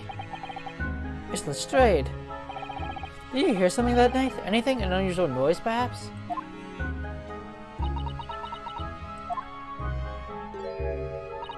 Nah, not really. All I could hear was the Irishman snoring. But jabbers, this only told I wouldn't be fully able to scamp. What a pity. Only Miss Lestrade had heard something. It might have been giving us a new vital clue. Yes. What should we make with our last statement of hers? It's profoundly important. My lord, I believe the statement just made by the witness is profoundly important. Profoundly important, but all she said was that she heard nothing. That's the problem. Yes, that's a profoundly important point. I'm almost sure of it. I'm almost sure that I don't understand the inner workings of your instant mind, Counsel. Nevertheless, Miss June Lestrade, you will supply reform just my repeat the last statement, please. What? Supplement? What are you on about? Look at me like a fence duck. I know what you're trying to do. Well, it won't work on me. That's right. Insult the judge. Always a good move. I was straining my ears working out what was going on, but all I could do was snoring.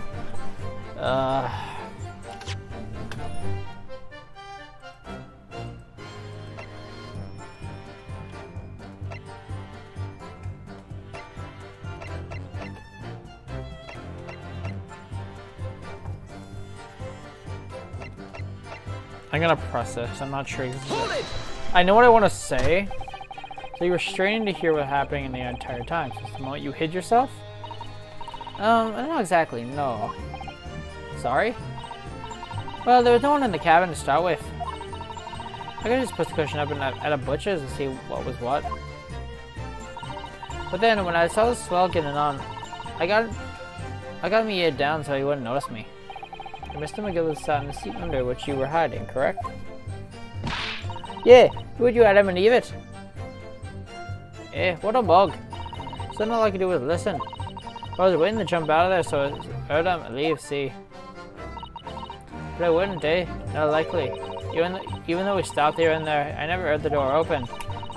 So I had to stay put and listen to the driving his pigs to the market, snoring like a little dog he was.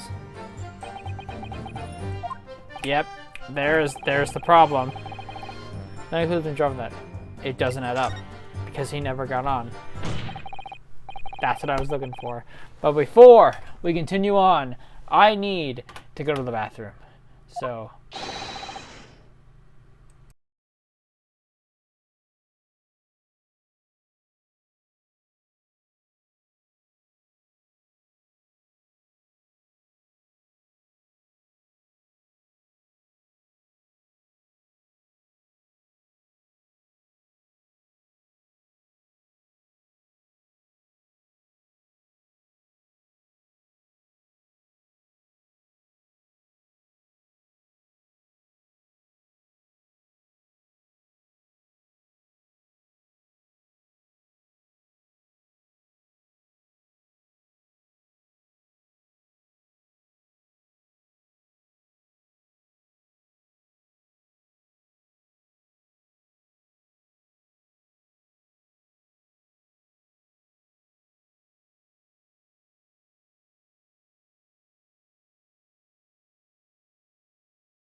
Take that!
Objection!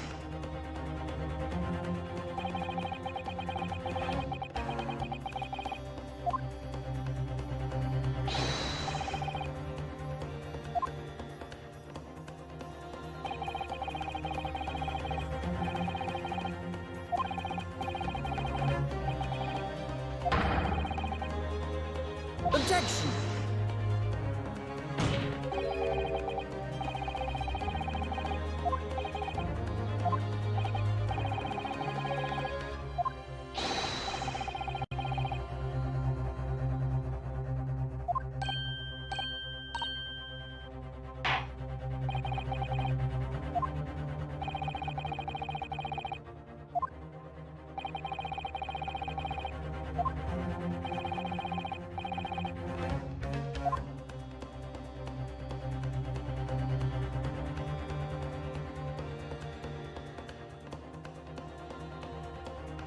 Take that!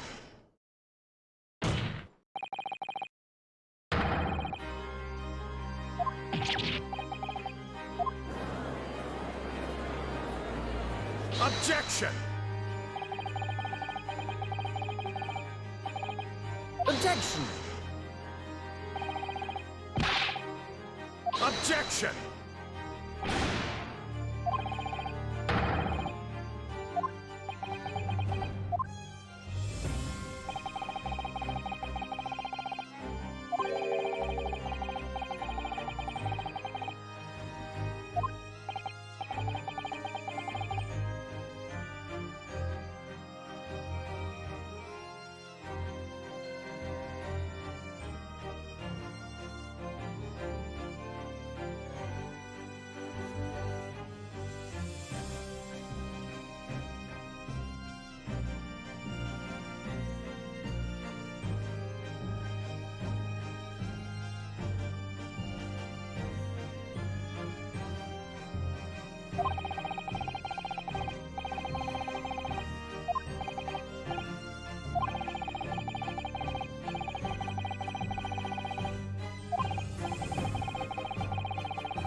Objection!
Excuse me.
Hold it!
Wait, that ain't...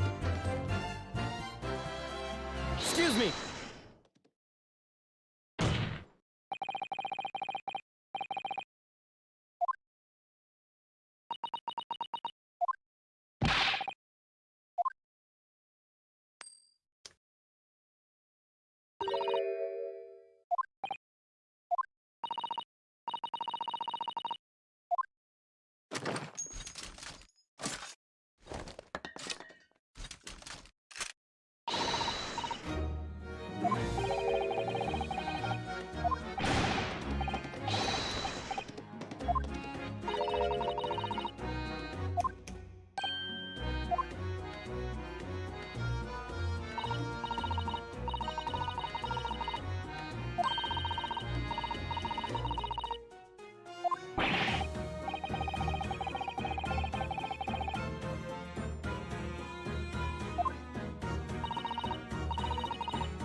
Ah, that's so much stuff. Gone, wasted, cahoodled.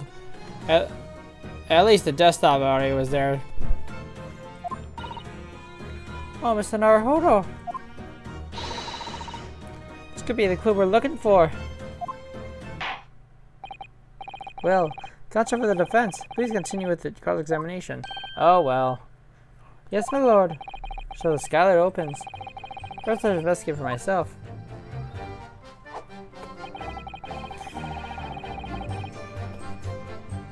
Okay, let me look at this skylight.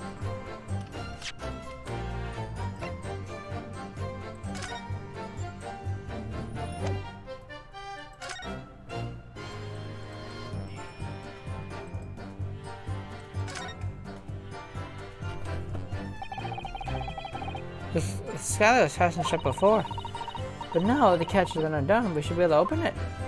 Okay. Fuck!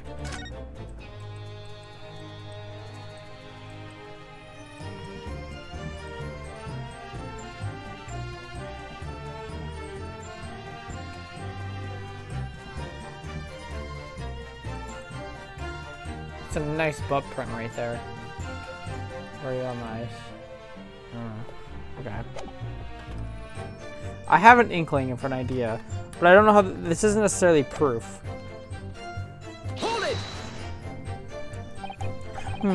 Proof. That's right, I demand to hear it. We came here to say what we saw. I tell you, enough of this. Because she says, Brenda's is criminals. You call us liars, that's what it means. You're accused of doing it. As it stands in the moment. Huh? There's no hard evidence that incriminates yourselves, now is there? I believe we're in much the same position as one another here. Huh? What? If I don't crack this case soon, he'll crack his teeth. Okay. I wonder if these two men really were involved in some way. I couldn't say. I mean, I don't really know anything about them, do I? Well, by the same token, I don't really know anything about the victim McGiver either. It would have been hard to believe. I think we should try and remember that evidence alone that can truly determine the outcome of the trial. Yeah, I'm kind of stuck here. Yeah. What we need now is to find a conclusive piece of evidence. Okay. Hold it! So don't tell the victim, Mr. Mason, finally to join you on the rooftop deck. Absolutely not. Dickin. No question about it, he said. None at all. Oh, but yes, of course. I remember seeing them both. I saw the victim inside the closed cabin talking with this man here. That's true, Mr. McGilvin. Dear me, my lord, at the risk of repeating myself, I boarded the omnibus alone and nodded off inside me almost immediately. An hour to lie. Without doubt, you were engaged in... Let me stop you right there, fella, and ask. Do I have any evidence at all? Ah. It's all about evidence in this quarter these days, so it is. You too well to remember that. Ah, I saw you with my own eyes! We're going so well.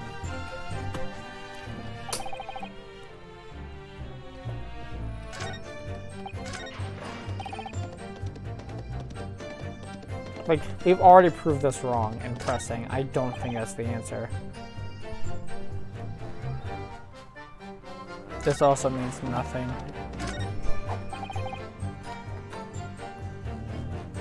Okay.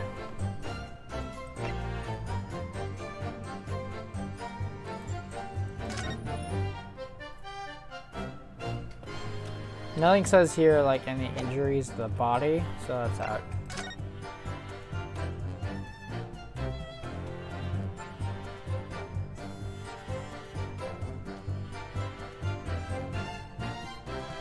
And also nothing says anything. I don't think anything's here. Wait, magnifying glass? Ooh. Oh. Hell yeah. Oh, we're getting everything now. Okay. This has nothing to do with it.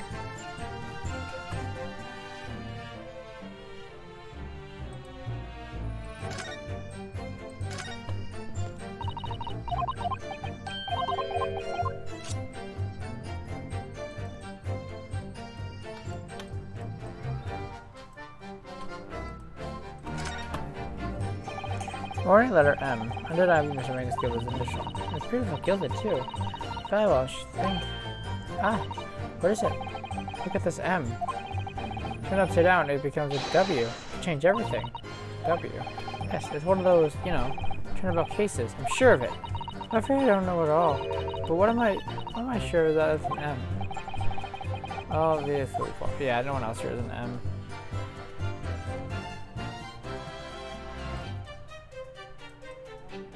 I don't see anything here that could possibly...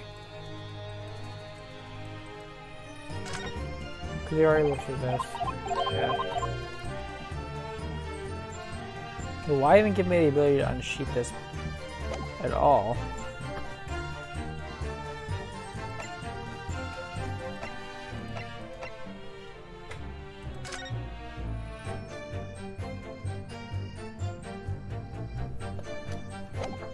Do I have proof that he fell through the skylight?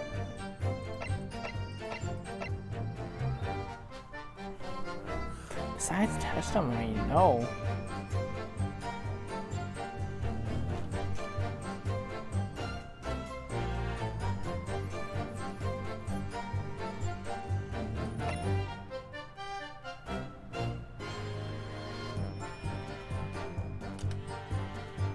Objection! I didn't think so.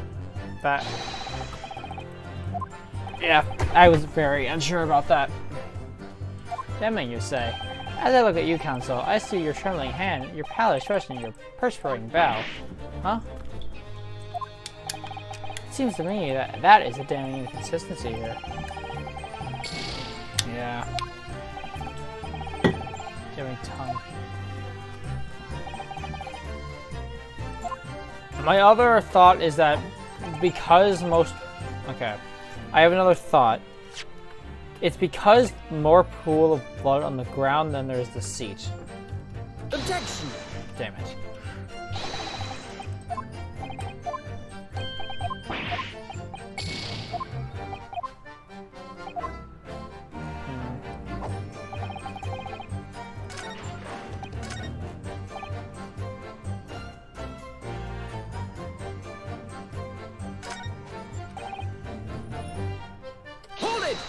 Have I done this one yet? No.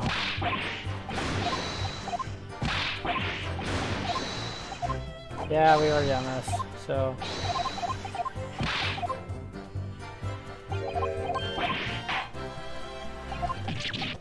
This line of questioning is pointless. Yeah, there has to be...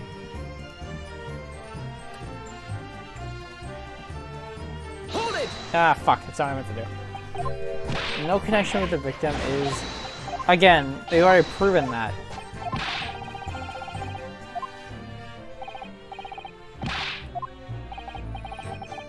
Wait, no motive. And, oh, wait, this is new. And, well, that's not all, is it?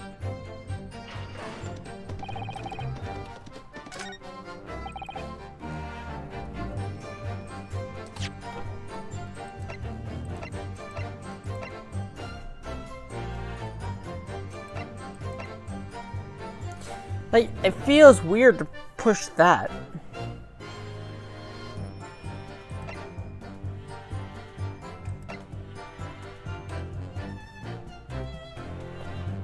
I'll look at the history.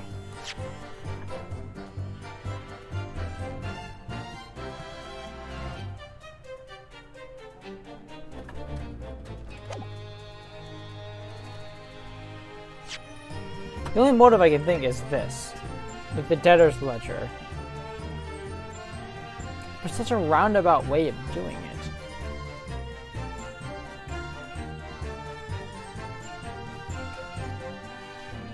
Objection! Yeah, fuck.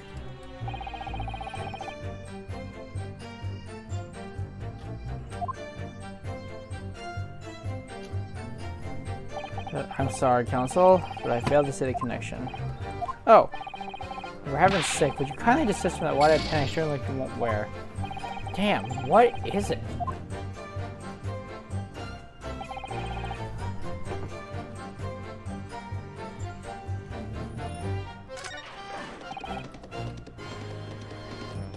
I'm gonna press this again. But now I know the sky is in fact open. What's more, the catch that secures on the far side deck. It's getting slightly on us. He's getting upset, he said. Really upset. That's right. Neither of us knew how the skylight was a catch. We did know we couldn't have opened it. If we didn't open it, we wouldn't have kicked the fellow down. Yes, where is the idea about kicking that look into the skylight coming from? Where is that the killer did anyway? Fence not being able to open the skylight from the inside. We'll break your in. Did they think about that? Nope, what having the skylight to get spared the embarrassment is there? We're really getting off topic here.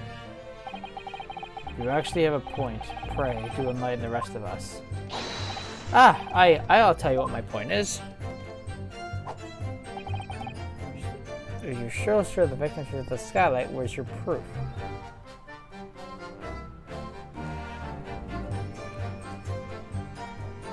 I'm not sure. Hold it!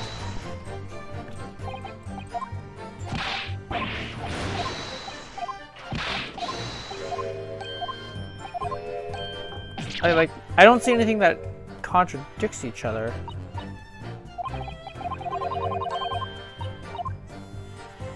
I'm gonna go through pressing everything again. Hold it! This game is weird with pressing. More information to... Yeah, we went through this.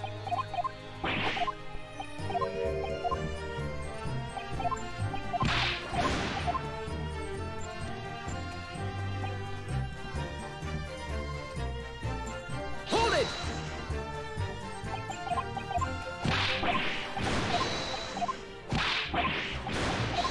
No, nothing.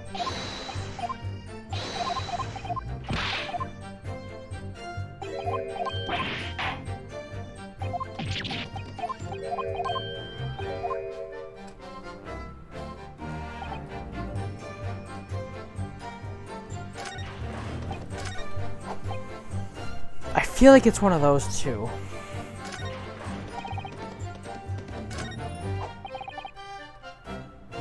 Where's my proof? Where's my proof or a motive?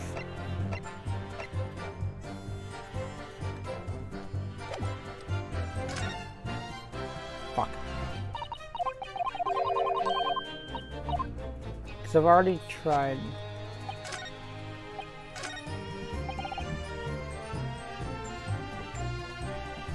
But we know it's not true anymore.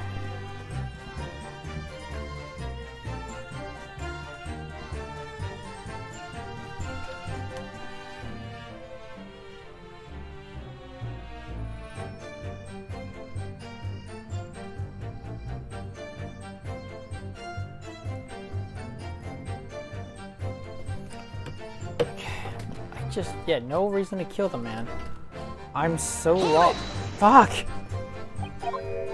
I'm so lost.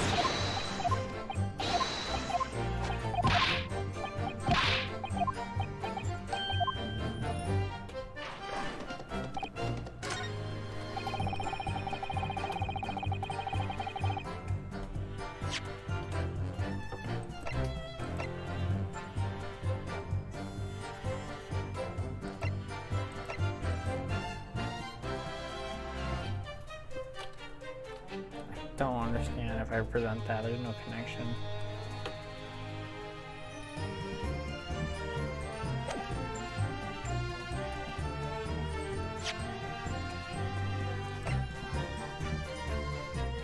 Objection! Yeah, I didn't think so.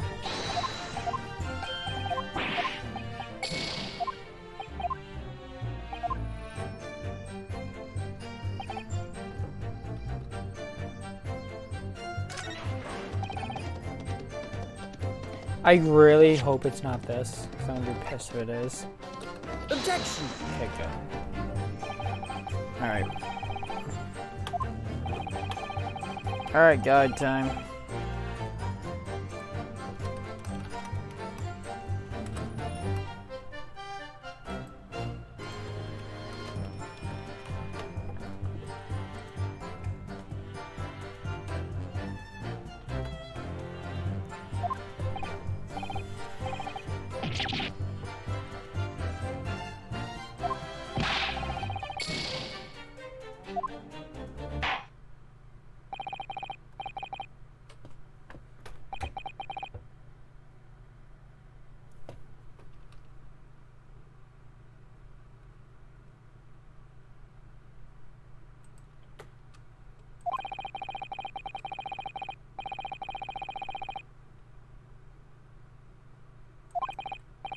Wait, what? Okay. Certainly, my lord. Very good. Ladies and gentlemen of the jury, you will announce your findings to the court, please. Guilty. Guilty. Guilty. Guilty. Guilty. Guilty. Oh, Grandma, you're so sweet even when you're condemning my man to death.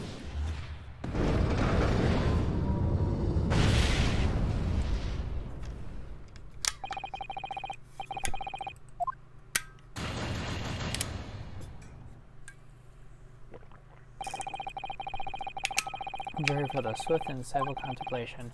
And that is all. This court is adjourned. Like another shot.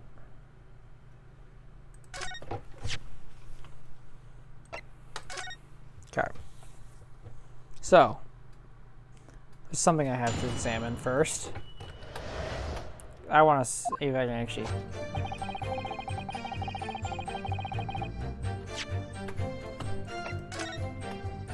Come in.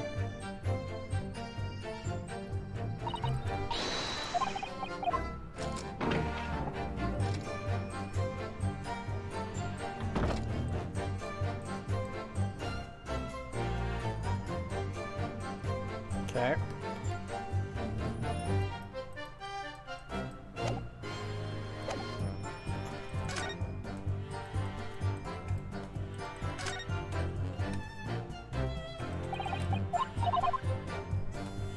Okay, I have to do something first.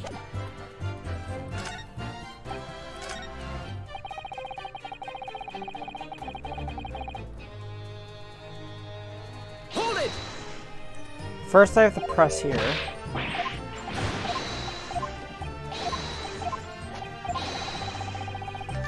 Well, no. Pursue. Excuse me.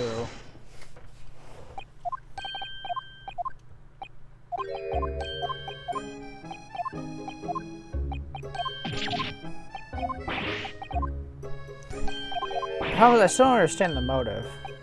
And no, I haven't looked at any further in the guide. I just... This case doesn't make sense to me right now.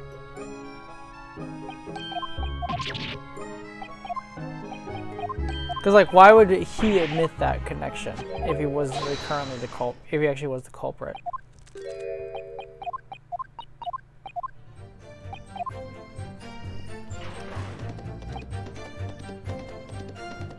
Hold it! Can I press this again?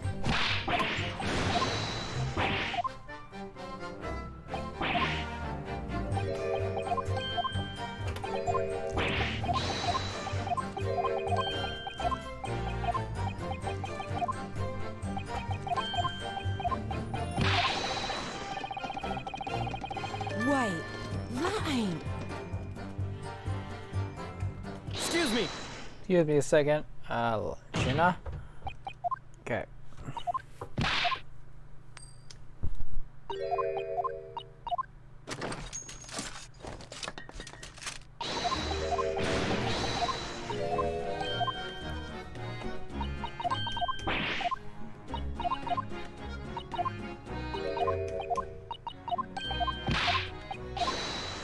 Okay, and now it opens.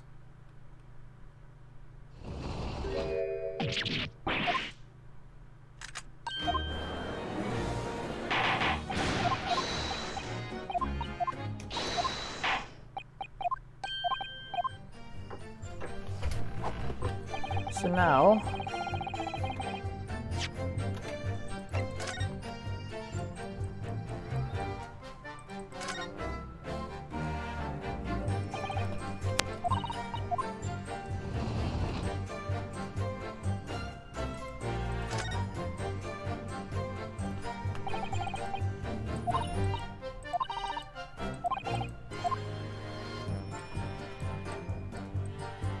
Oh, there it is.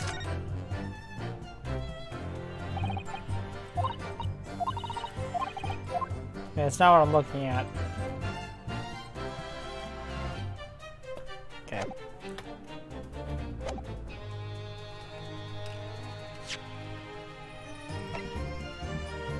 Objection!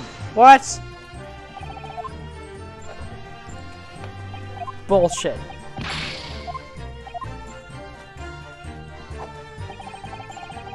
I have your proof right here. Just blood on the goddamn omnibus. Do I have to go from this angle? Yeah, it's a grape branch.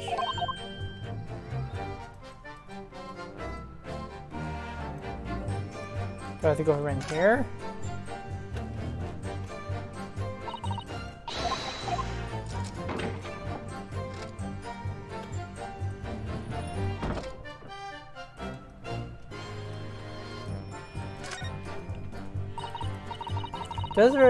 Does open very wide, doesn't it? I have to kick someone like you through, certainly, Mr. Naruhodo. Or you're like someone like me. Yeah, I said words. Ah! What is it? Look, just here. Look at this. That's without question. It's blood. How would there be a blood stain here? Surely it can't be related to the case, can it? Okay. Now I got the proof I need.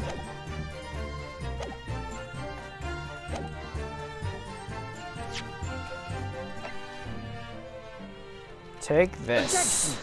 Finally. On the night in question, the victim was fatally stabbed in the stomach, and immediately afterward, the victim's body was pushed through the skylight into the cabin below. Those are the facts, and the irrefutable proof. It remains clearly visible on the omnibus that stands before us today in this very courtroom.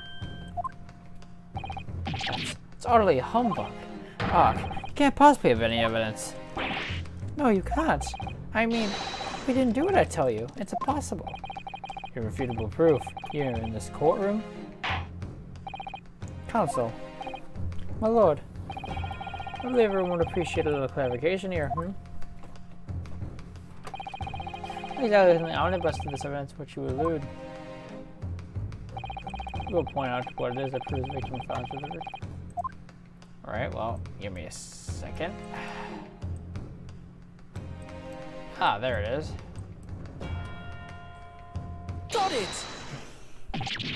By Jupiter, is that blood? Fuck. This bloodstain proves two things. Firstly, when the incident occurred, the skylight of the omnibus was open.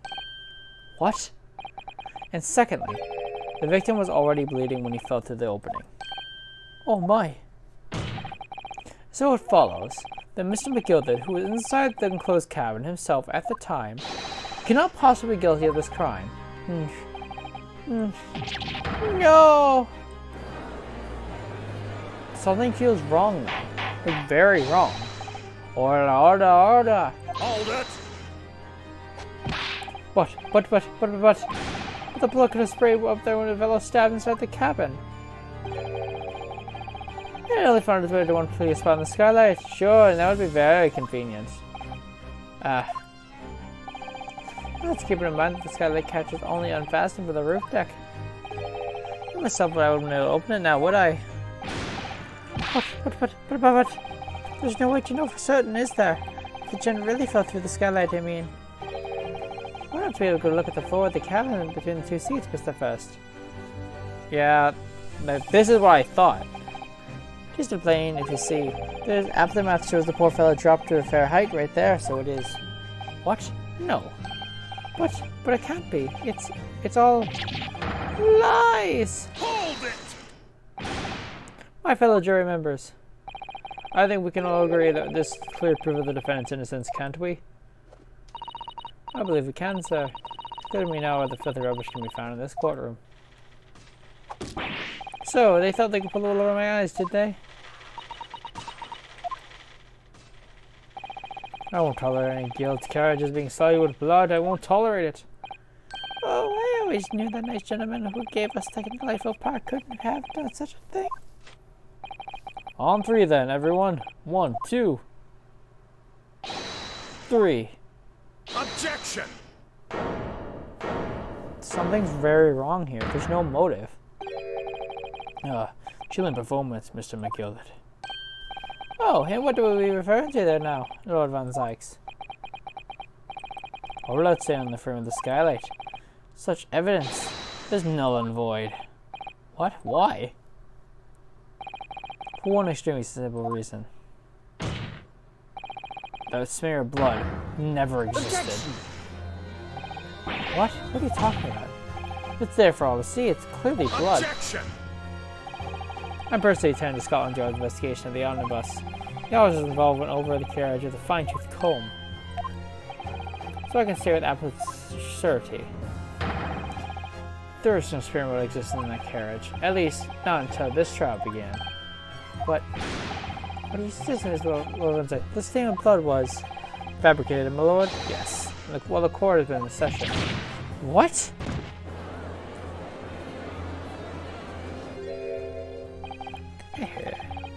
What palaver? I must say I didn't expect such true reasoning from a prosecutor of your standing, Mr. Van Zykes. I'm Magnus McGilded, a fellow known all over the capital for his fine contribution to public life. Not declining to slander, and I'll fight to the bitter end. Even if you're rolling off the tongue of the Reaper of the Bailey. Mr. McGilded, I realize that this is your first appearance in court as accused. However, I'm well aware that you're involved behind the scenes in this great many affairs of dubious nature. You're very adept when it comes to avoiding getting yourself with your own hands dirty. And each time it happens, that case you're involved with investigated, you adapt to the facts. Adapt the fact? What does it even mean? When you wield a fortune this has, Mr. McGilded, however ill-gotten it may be, nothing is impossible. Tampering with evidence, manipulating the scene of a crime, bribing witnesses. I toast your ability to concoct the most convenient of stories, sir. Tell Lord Van Zykes. This will not do, to be sure. Will it now, counsel? Oh, no. I think it's fair to say, this does all sound like a rather far-fetched excuse by a desperate man. Well, the sky doesn't exist, you say. But if you will cast your minds back, isn't that true that the Omni must have been there in the courtroom the entire time? How could anyone possibly put smear of blood without a word and his wife seeing? Isn't that right now, counsel? I agree. It's true. The Omni must have been full view the entire time the court has been in session. Except the bailiff, who opened the skylight. Oh, am I defending a guilty man? Oh no. Well done, friend. Here's to hearing your opinion on this matter, in your own words. As you wish.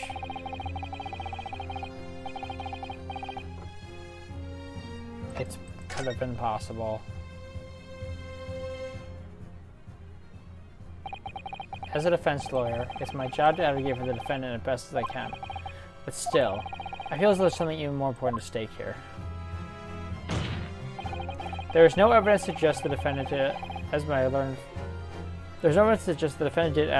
friend suggests. However, in terms of having the opportunity to carry out the alleged tampering, there is one possibility. Oh, good gracious! Explain yourself, counsel. The bailiff. Yes, there is. It seems my Nipponese friend had no intention of running open this deceit. Deceit? I'm sure everyone still remembers clearly the recess that we were forced to take. As are the smoke grenade fired by the witness currently in the stand, Miss Jean Lestrade.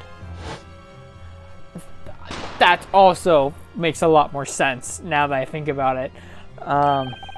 What is going on? Be careful, Mr. Naruhodo. I'll cover your... Yeah, we've been through this.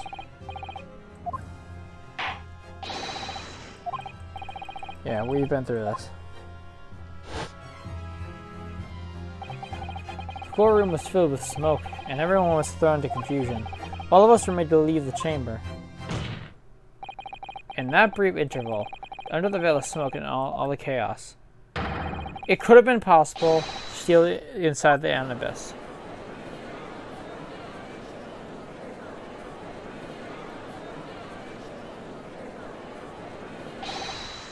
Are you wise? What are you trying to pull here? You rotten feckless gouger. Feckless gouger? You're supposed to defend me. This is a wicked plot. This plot undermined me, so it is. Objection! Whatever you think it is, it changes nothing. The facts are the same. After this courtroom was evacuated earlier, as a result of the smoke grenade, a number of inconsistencies materialized in relation to the omnibus. Inconsistencies such as the luggage being taken. To start with, the storage compartment underneath the rear passenger seat. When the police investigated the omnibus, this compartment was full of the driver's items. Secondly, we have the smear of blood on the edge of the skylight. As I've said, that was not present at the start of this monkey. I was gonna say, there's no way cops missed that. Unfortunately, Len Sykes, no one's able to corroborate your claims. If only we had, the fucking police report. That's true. When the omnibus was first wheeled out, both the storage department and the skylight were shut. Accordingly, I'm afraid to say we cannot establish with any certainty if this evidence is the result of tampering or not. Indeed, my lord, no doubt there was a single person who sought it. No doubt there was not a single person who sought fit to verify such things. What do you think? Sorry? About the omnibus. Is there anything unusual about the omnibus? I mean, to be perfectly honest, I have no fucking clue. We need to keep this trial going, so... I got an idea! My lord. Yes, counsel? There is one further inconsistency, I guess. Technically speaking. A mark that surely could not have been present at the start of the trial. What? What in the devil's name are you going to say now? If you dare to betray me, you little maggot, you'd better start watching your back. Objection! Silence, McGilded. The court awaits the defense's clarification. Ugh. The shot keeps swinging one way than the other. I have no idea what's the truth and what's deception. What am I supposed to believe here? I shall have to ask you to elaborate, counsel.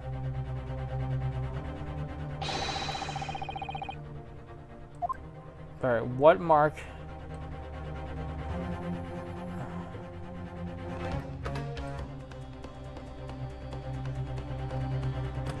So what had to have been...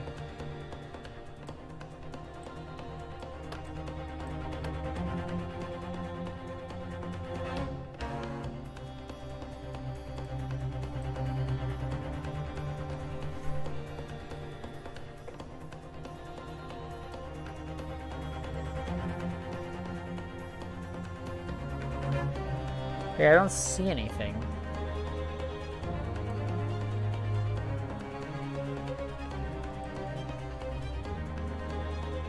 I don't see like a handprint.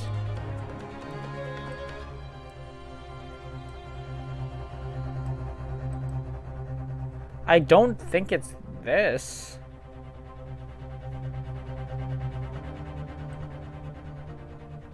But why does it look fresher?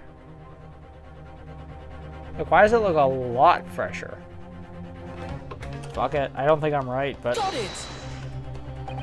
If we consider the victim fell through the skylight onto the floor of the cabin, you would certainly expect to find signs of blood where he landed. But as far as I can recall, this blood stain on the cabin floor was not there when the omnibus was first brought into the courtroom. Good lord.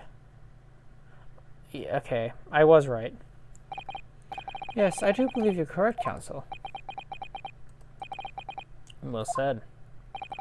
Although, as an advocate for the defense, one might say that was a very careless slip of the tongue.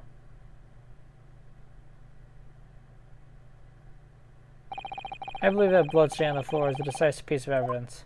But if the question is whether the evidence is genuine, or whether it was unlawfully fabricated by someone, I feel compelled to admit that there is at least a possibility that the evidence is fake.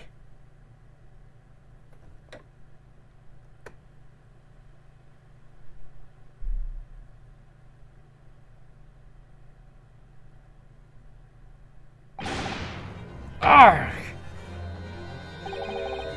This trial is over. Mr. McGilded? I've done everything I could possibly cooperate the court, but it's all over now. But you're the defendant. It is over, I tell you. Memory, recollection, what people think they saw. It's all nonsense. Facts are what will count, and the fact is, that bloodstain is there now. Ah, well, it was over the course of this trial, as long as it's extremely drawn out as it's been. The governor and the Reaper of the Bailey has failed to present any decisive evidence at all. I'm scandalized, so I am. I thought better of the Lord Van Zykes. Well, my lord,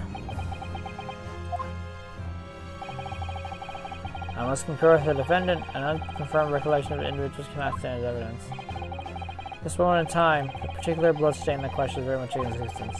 The absence of any critical method which approved alleged previous noises. I mean, it's very clear that bloodstain is not dry. I regret to say I have any power to this trial continue. Your lordship can't be serious. Lord Van Zykes, what is your position?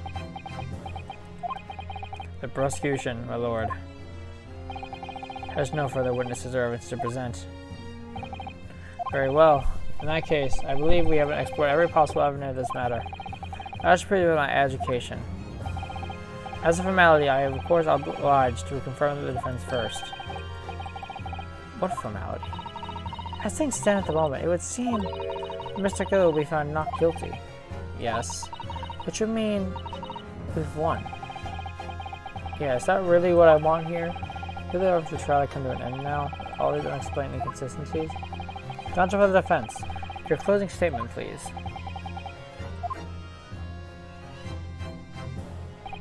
Yes, my lord. The defense believes the defendant could be guilty.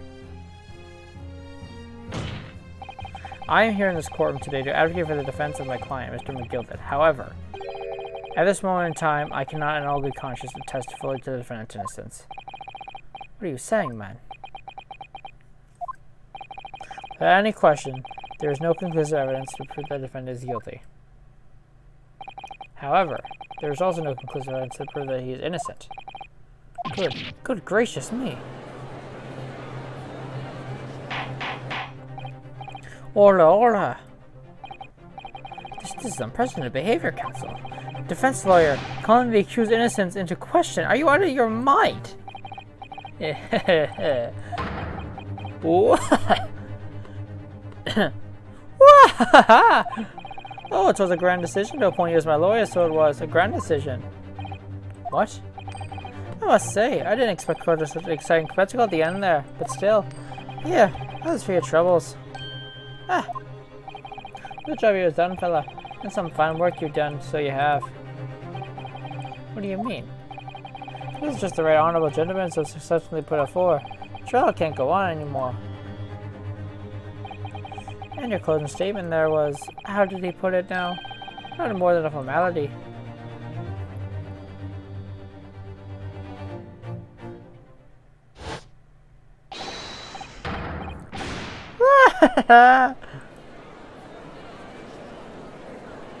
like, I really don't know what to make of all this. Was the evidence he seen genuine, or was it fake? Well, his lordship would be fuming. I think that's why the should be disposed of promptly, as I said. This thinking Richard was guilty of something. Mark my words. I feel terribly ashamed that I ever doubted that lovely man who gave us the lovely park. Fuck, we're split. Now that the proceedings are unfolding in this way, I am compelled to declare a premature end to this trial. Furthermore, the court must accept the defendant's plea.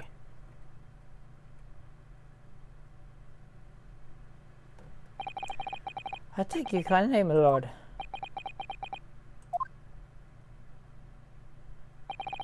I hereby pronounce the verdict of this court. Fuck. But we still even determine that the blood stain in the omnibus is genuine or not. We don't know if that we witnesses are telling the truth or the pack of lies. We have no idea of the truth. Lord Van Zykes. My lord, the case made of the prosecution was flawed, plain and simple. If indeed the omnibus prisoner's evidence was tampered with, the prosecution is therefore for allowing such disgraceful perversion of justice to take place. My sincerest apologies, my lord. Objection! But wait. When we evacuated the courtroom, Lord Van Zykes ordered the evidence be secured.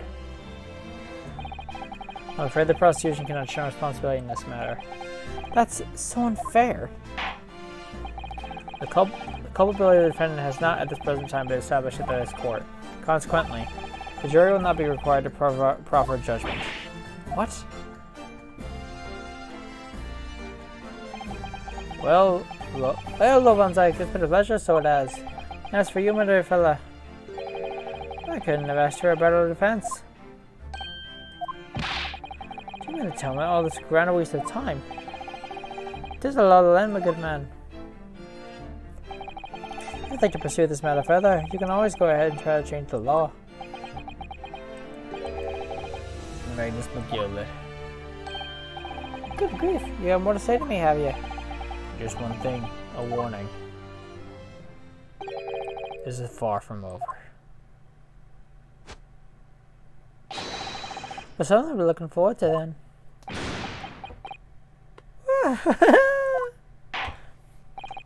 I hereby pronounce the defendant, Mr. Magnus Gilded. Fuck.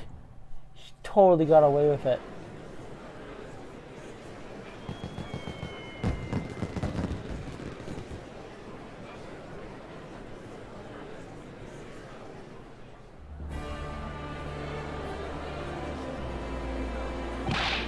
Can't believe it. It's an outrage. This should examine the evidence more. I agree. And clearly he's innocent.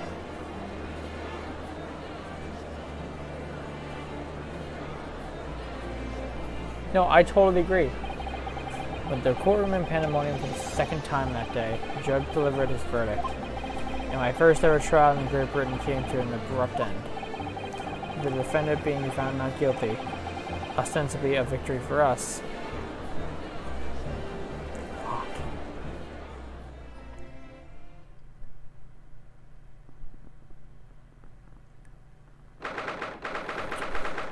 Fuck me. Oh my god.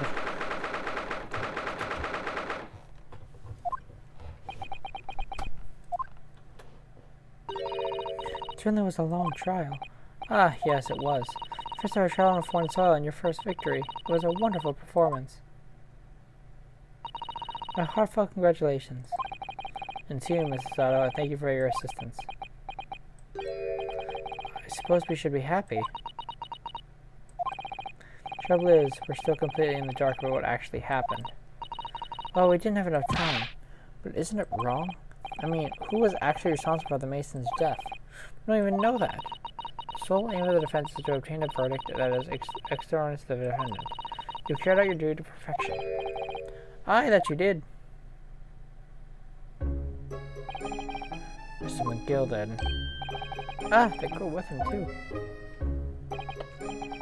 Well, it seems the stories are true.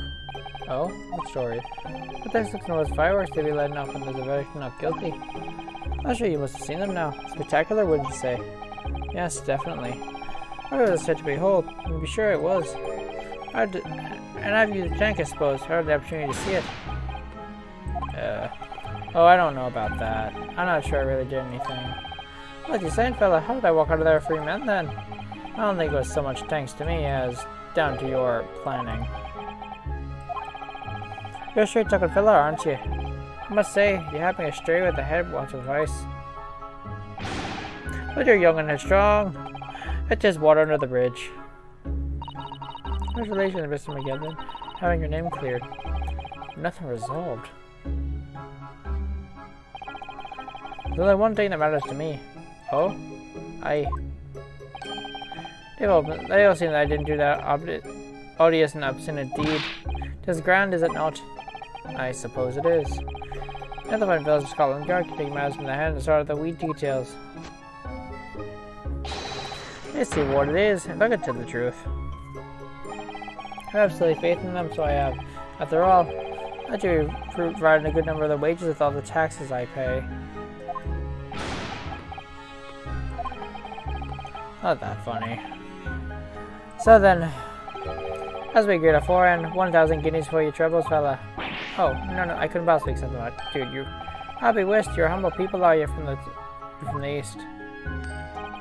Well, if you insist. Have this. Still in all, you deserve a reward. Mr. Magnus McGilded. Everything is ready, sir. You'd like to follow me into the courtroom. The courtroom? What is all that? Just sooner than I was led to believe. Oh, it's not inconvenient, sir. There are some changes to the schedule. Oh, I must be making the tracks now. Just time for the inspection. Sorry? What inspection? They're going to examine the omnibus again, so I'm told. I asked if I could be present for it myself. You're going to examine it again? Now? Naturally. I know it will largely take part in the more than a matter now. I'm enough to a member of London Society. I do do my best to help what I can. It's a gentleman duty, so it is. So then, fare you well. It was an absolute pleasure meeting you, sir. Hope you have a whale of a time studying here in Great Britain. And there he goes, free man. Oh, forgot she was here.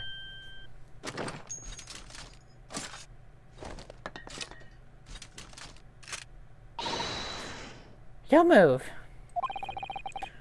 What did I want to say? Get a move on. It really does take forever to load that thing.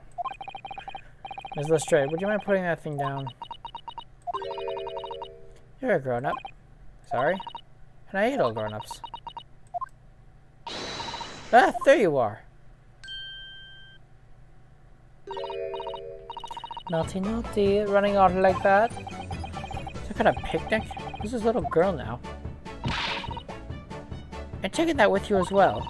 I was looking forward to the trial of my experimental smoke grenade launcher. Ha! Oh, do you want to play? You won't beat me. Excuse me, but who are you? Oh, good day to you. I'm, well, the inventor, I suppose, of that machine. The inventor? Well, normal smoke grenades are so dull, don't you agree? White, white, and more whites. You have to be shrouded in smoke. It could at least be pretty killer, I thought to myself. Do we have to be shrouded in a smoke, though? At all? I took my eyes off for a moment while I was changing into a different omnibus. And she pinched it. Luckily, I fitted in with a telegraphic beacon. What's it? What? I have no idea what this girl is talking about. Anyway, you're going with me now. Back to my laboratory. What? What for?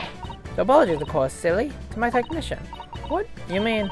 say sorry? You would say sorry when you do something wrong. Surely an adult has told you that before. You're an adult? Yeah, I don't listen to no adults. Follow then, follow me. Fine, have it your way. Oh good, you see, I knew you wanted to do the right thing in the end.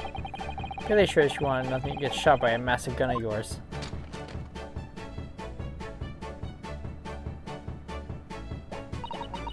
We'll be leaving now then. Bye bye. Sorry for all the fuss. She was a lively one. Well, do you think perhaps we gotta be on our way now too? Yeah, you're right, but where to? Oh, we don't have time to find a place to stay. No sooner have we arrived than we were going to rush here. Our traveling cases are still with the bailiff. His originally planning to spend it today in search of lodgings. Late hour of the day, I'm afraid we may be out of luck. Don't worry though, I have a plan. Which is worse, I've heard of a lovely park where we can spend the night. Please tell me you're not thinking of McGilded Park. It might be a little chilly at this time of year, but... If they're useless, they will see us through. I'm not so sure about that. I think I admitted we're not going there with free as a young person. It's all just easy as an elderly one. Oh dear, doesn't sound agreeable. I'm starting to regret turning Mr. McGilvert down. 1,000 guineas would have paid for a lovely warm room. Or a mansion. And so, the trial to determine my worthiness for the study tour was over by the end of our first day in London. However, as we were soon to learn, there was more trying times ahead. Just as the Reaper of the Bailey had warned, the case was far from over.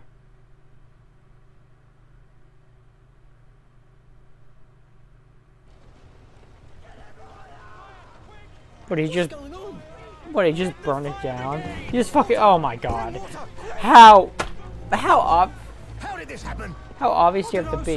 By the time I got here, it was already engulfed. No one was supposed to be allowed in here before we started investigating.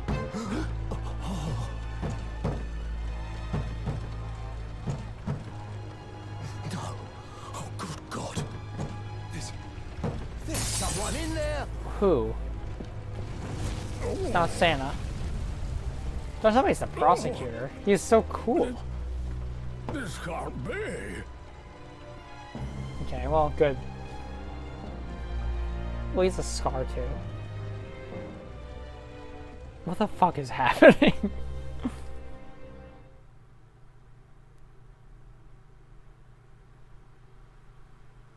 End. Okay.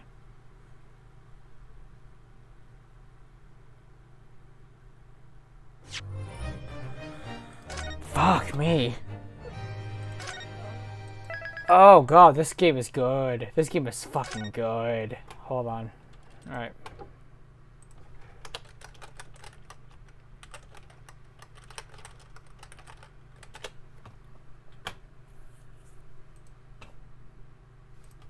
Alright, achievements. Let's see what I've missed.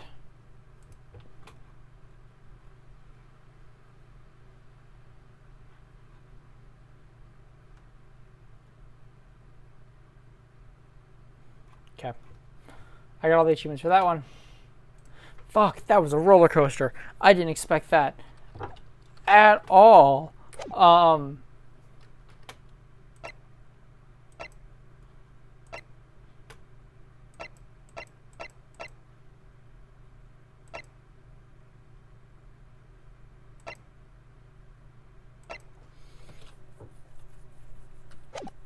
Alright, well, I will be leaving things here. Thanks for watching if you did. Follow, subscribe.